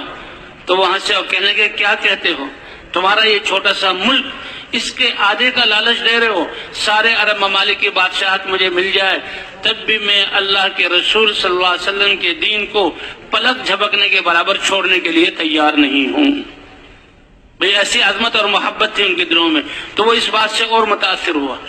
اور اس نے کہا دیکھو دنیا کا لالچ جو باطل والوں کا طریقہ ہے کہ دنیا کا لالچ دے کر اس کے ذریعے سے حق سے ہٹاتے ہیں، اس سے تو یہ جو ہے متاثر نہیں ہوئے، اب خوف کے ذریعے ان کو سولی پر باندھ کر اور تیروں کی بارش کی جائے، اور ایسی بارش کی جائے کہ جسم کے قریب سے وہ تیر گزرے، جسم کو نہ چھوئیں۔ بارش کی اور کہا دیکھنا کہ ان کے چہرے پہ کوئی تاثر تو نہیں ہے، تاثر ہے تو مجھے بتانا۔ کل ان کے دل میں ایمان ایسا جڑا ہوا تھا، یہی پہلے شروع میں عرض کیا تھا کہ اللہ کی ذات پر یقین ایسا سرمایہ ہے کہ یہ کسی حال میں بھی انسان پریشان نہیں ہوتا، بالکل مطمئن۔ غسانی بادشاہ کو بتایا گیا ذرہ برابر ان کے ماتھے پر کوئی خوف کی شکن بھی نہیں تھی، فرمایا اس سے سخت حربہ آزماؤ کہ آگ جلا کر اس پہ کڑھایا چڑھا کر تیل جب ابلنے لگے ان کے دو ساتھیوں کو ان کے سامنے ڈال دو، اور جب وہ کوئلہ بن جائے تو ان کو لے کر جاؤ، لیکن ان کی طرف سے اگر کوئی تاثر محسوس ہو تو مجھے بتانا۔ جب دو صحابہ کو ڈالا گیا اور وہ شہید ہو گئے، ان کو لے کر جانے لگے تو ان کی آنکھوں میں آنسو آ گئے۔ اب ان کی آنکھوں میں آنسو آئے تو فوراً بادشاہ کو اطلاع ہوئی، بادشاہ سمجھا کہ شاید ان کے دل میں ڈر آ گیا، بلایا اور کہنے لگے دیکھو میں نے تو تمہیں پہلے ہی سمجھایا تھا، تم شرافت سے میری بات مان لیتے۔ کہنے لگے بادشاہ سلامت تم سمجھے نہیں، ہم کون لوگ ہیں اور میرا رونے کا سبب کیا ہے؟ یہ تو صحابہ تھے اور ایمان والے تھے، کہ کیوں روئے؟ کہا جب میں نے دیکھا کہ ہمارا مقصود تو اپنی پوری زندگی اور جان اللہ کے دین کے لیے دینا، اور جان دینے کا یہ موقع پیش آیا تو میرے سامنے آیا کہ انسان کی روح اور جان تو ایسی نازک چیز ہے، تیل میں گرے اور روح نکل گئی، تو میں اپنی کم بدعاتی پر رویا ہوں، اور میں نے اللہ سے کہا اے اللہ تیرے دین کے لیے جان دینا یہ ننھی سی جان ہے، اگر میرے جسم میں جتنے بال ہیں اتنی روحیں ہوتی تو ایک ایک روح تیرے دین کے لیے اس طرح قربان کر دیتا۔ تو بھائی آئندہ کی زندگی ہم اللہ کے دین کے لیے، فرمایا ہے کہ محنت کرنے والے اگر سینکڑوں بھی ہوں لیکن جذبہ یہ ہو کہ جب ان سے نکلنے کے لیے کہا جائے اور جہاں بھیجا جائے اور جتنے وقت کے لیے بھیجا جائے اور جس کے ساتھ بھیجا جائے اور اس کام کے تقاضوں کو اپنی ذات اور اپنے گھر کے تقاضوں پر مقدم کریں، ایسے چند سو بھی قربانی والے ہو جائیں گے تو اللہ پھر اپنی قدرت سے ہدایت کا سورج طلوع فرمائیں گے۔ ہدایت کے سورج کے طلوع ہونے کا مطلب کیا کہ جس سورج کے طلوع ہونے سے سارے انسانوں کے بنائے ہوئے دیے، لالٹینیں، بلب اور یہ سارے شمع قمقمے سب بند کر دیے جاتے ہیں، اور اللہ کے سورج کے نکلنے پر اگرچہ اس کی کرنیں شعاعیں اندر تک نہیں پہنچتی اور گھروں کے اندر تک بھی ہر چیز نظر آنے لگتی ہے، اللہ ان قربانی کرنے والوں کی قربانی اور ان کا اللہ کے راستے میں چلنا اور ان کی دعوت کے الفاظ کے انوارات اور ان کی قربانیوں کے انوارات اللہ فضاؤں کو ایسا پاک فرمائیں گے کہ ملک بھی ان فضاؤں میں آ کر جب وہ سوئیں گے صبح کریں گے تو ان کے دل گواہی دیں گے کہ اللہ کے علاوہ کوئی عبادت کے لائق نہیں۔ تو بھی کیا خیال ہے انشاءاللہ آئندہ زندگی کا مقصد بنا کر کرنا ہم سب نے انشاءاللہ۔ اللہ کے رسول صلی اللہ علیہ وسلم نے بھی فرمایا وَسَيَعُودُ كَمَا بَدَأَ کہ جو جیسے یہ دین اوپرا شروع ہوا ایک دن ایسا ہو جائے گا، اس وقت میں اس دین کی محنت کرنے والے ان کے لیے اللہ کے رسول صلی اللہ علیہ وسلم کی طرف سے خوشخبری مبارکبادی۔ اور ایک روایت میں تو آتا ہے توبہ لمن رآنی وآمن بی، خوشخبری اور مبارکبادی اس شخص کے لیے جس نے مجھے دیکھا اور مجھ پر ایمان لایا۔ اور ایک روایت میں 7 مرتبہ توبہ ثم توبہ ثم توبہ 7 مرتبہ فرمایا کہ جس نے مجھے دیکھا نہیں اور وہ مجھ پر ایمان لایا اس کے لیے 7 دفعہ یہ مبارکبادی۔ اور ایک موقع پر فرمایا کہ بعد میں آنے والے جو دین کے لیے قربانی کریں گے اللہ ہر قربانی کرنے والے کو 50 آدمی کے قربانی کرنے کے بقدر اجر اور اس کی محنت کا ثمرہ عطا فرمائیں گے۔ صحابہ کرام نے عرض کیا اے اللہ کے رسول 50 انہی لوگوں میں سے کہ ایک آدمی کو ان میں سے 50 کی قربانی کے بقدر اس کی محنت کا اثر اور ثمرہ مرتب ہوگا، یا ہم میں سے؟ حضور صلی اللہ علیہ وسلم نے فرمایا اے میرے صحابہ تم میں سے 50 آدمیوں کی قربانی کے بقدر ایک آدمی کی قربانی پر اللہ ثمرات کو مرتب فرمائیں گے۔ تو بھئی اس لیے پچھلی کوتاہی پر استغفار اور امت کے لیے معافی مانگنا اور آئندہ کے لیے اپنی نسلوں اور پوری انسانیت کے لیے کہ یہ محنت ایسی ہے سارے مسلمانوں کی ہمدردی اور خیرخواہی اور محبت ہمارے دل میں ہو، مسلمانوں کی محبت کہ ہر کلمہ گو مرد اور عورت، بچہ اور بوڑھا اور جوان سارے کے سارے اس محنت کو مقصد بنا کر کرنے والے بن جائیں اور پوری انسانیت کے بارے میں شفقت اور ہماری ہمدردی ہو کہ اللہ ان کو کفر سے اور شرک سے اور نافرمانی والی زندگی سے بچا کر اللہ ہدایت دے کر جہنم سے بچا کر جنت میں داخل جانے والا ان کو بنا دے۔ یہ ہماری نیتیں ہوں گی تو اس سے ہماری محنت کا اثر جو ہے پورے عالم پر پڑے گا۔ تو اس کے لیے الحمدللہ سب ساتھیوں نے ارادہ ظاہر کیا کہ ہم اس محنت کو مقصد بنا کر کریں گے، جو کوتاہی اس معافی مانگیں گے۔ تو سب سے پہلی بات تو یہ ہے کہ 4 مہینے والا جو ہے مجمع ہے تو قربانیوں کو آگے بڑھانا۔ ایسے ساتھی جو یہ کہتے ہیں کہ ہر سال ہم 4 ماہ لگائیں گے، 4 ماہ نقل و حرکت میں اور 8 ماہ اپنے علاقوں میں مقام پر محنت کرنا، ایسے ساتھی کھڑے ہوں بھائی، ایسے ساتھی کھڑے ہوں بھائی، ایسے ساتھی کھڑے ہوں ماشاءاللہ، ایسے ساتھی کھڑے ہوں بھائی۔ یہ پرانوں کا مجمع ہے، قربانی کرنے والا مجمع ہے اور ماشاءاللہ اللہ نے کیسا فضل فرمایا، رات کو ٹھنڈی ہوائیں اور بارش، اللہ نے سورج نکال دیا۔ اللہ بڑے کریم اور مہربان ہیں۔ یہ بھائی ہم تو قریب کمزور لوگ ہیں تو بھائی 4 ماہ ہر سال اللہ کے راستے میں بھائی سب پورا ہی مجمع کھڑا ہے، یہ تو اللہ کو دکھانا ہے۔ اللہ جو ہے فخر فرماتے ہیں، تو اسی لیے بھائی ان میں سے وہ ساتھی یہ ہاتھ کھڑا کریں کہ انشاءاللہ 7 ماہ اور سال بیرون کے لیے ہم اپنی جماعتیں بنائیں گے اور جلد سے جلد اللہ کے راستے میں جائیں گے اور پیدل سال کے لیے ماشاءاللہ اللہ تعالی ہماری نیتوں کو قبول فرما لے اور اس کے مطابق توفیق کے دروازے کھول کر پورے عالم میں اس محنت کو لے کر جانے والا بنا دے۔ تشریف رکھیں بھائی ساتھی۔ اللہ جل شانہ آج قربانی قبول فرمائے۔ کیسا عجیب منظر، سارا ہی مجمع کھڑا ہو گیا۔ اللہ جل شانہ کو دیکھ کے کتنا خوش ہو رہے تھے، اللہ کو کتنا پیار آ رہا تھا۔ اب درخواست یہ ہے کہ جیسے آپ نے ارادے کیے ہیں اس کے مطابق اپنے بڑوں سے ملو، اپنے مارکیٹ سے بڑے ہیں ان سے مل کر اپنی ترتیب قائم کر لیں۔ ملکوں کا آپ لوگوں نے ارادہ فرما لیا ماشاءاللہ، پہلی مسجد سے آپ حضرات جو ہے ملکوں کے ارادے فرما رہے ہیں، بلکہ آپ جماعتیں تیار کر کے لے کے آئے ہیں، جو ترتیب سے آپ ماشاءاللہ جماعتیں لے کے آئے ہیں اور جس طرح آپ نے ارادے فرمائے ہیں، اپنے جو مقام کے بڑے ہیں ان سے مل کر اپنی ترتیب قائم کر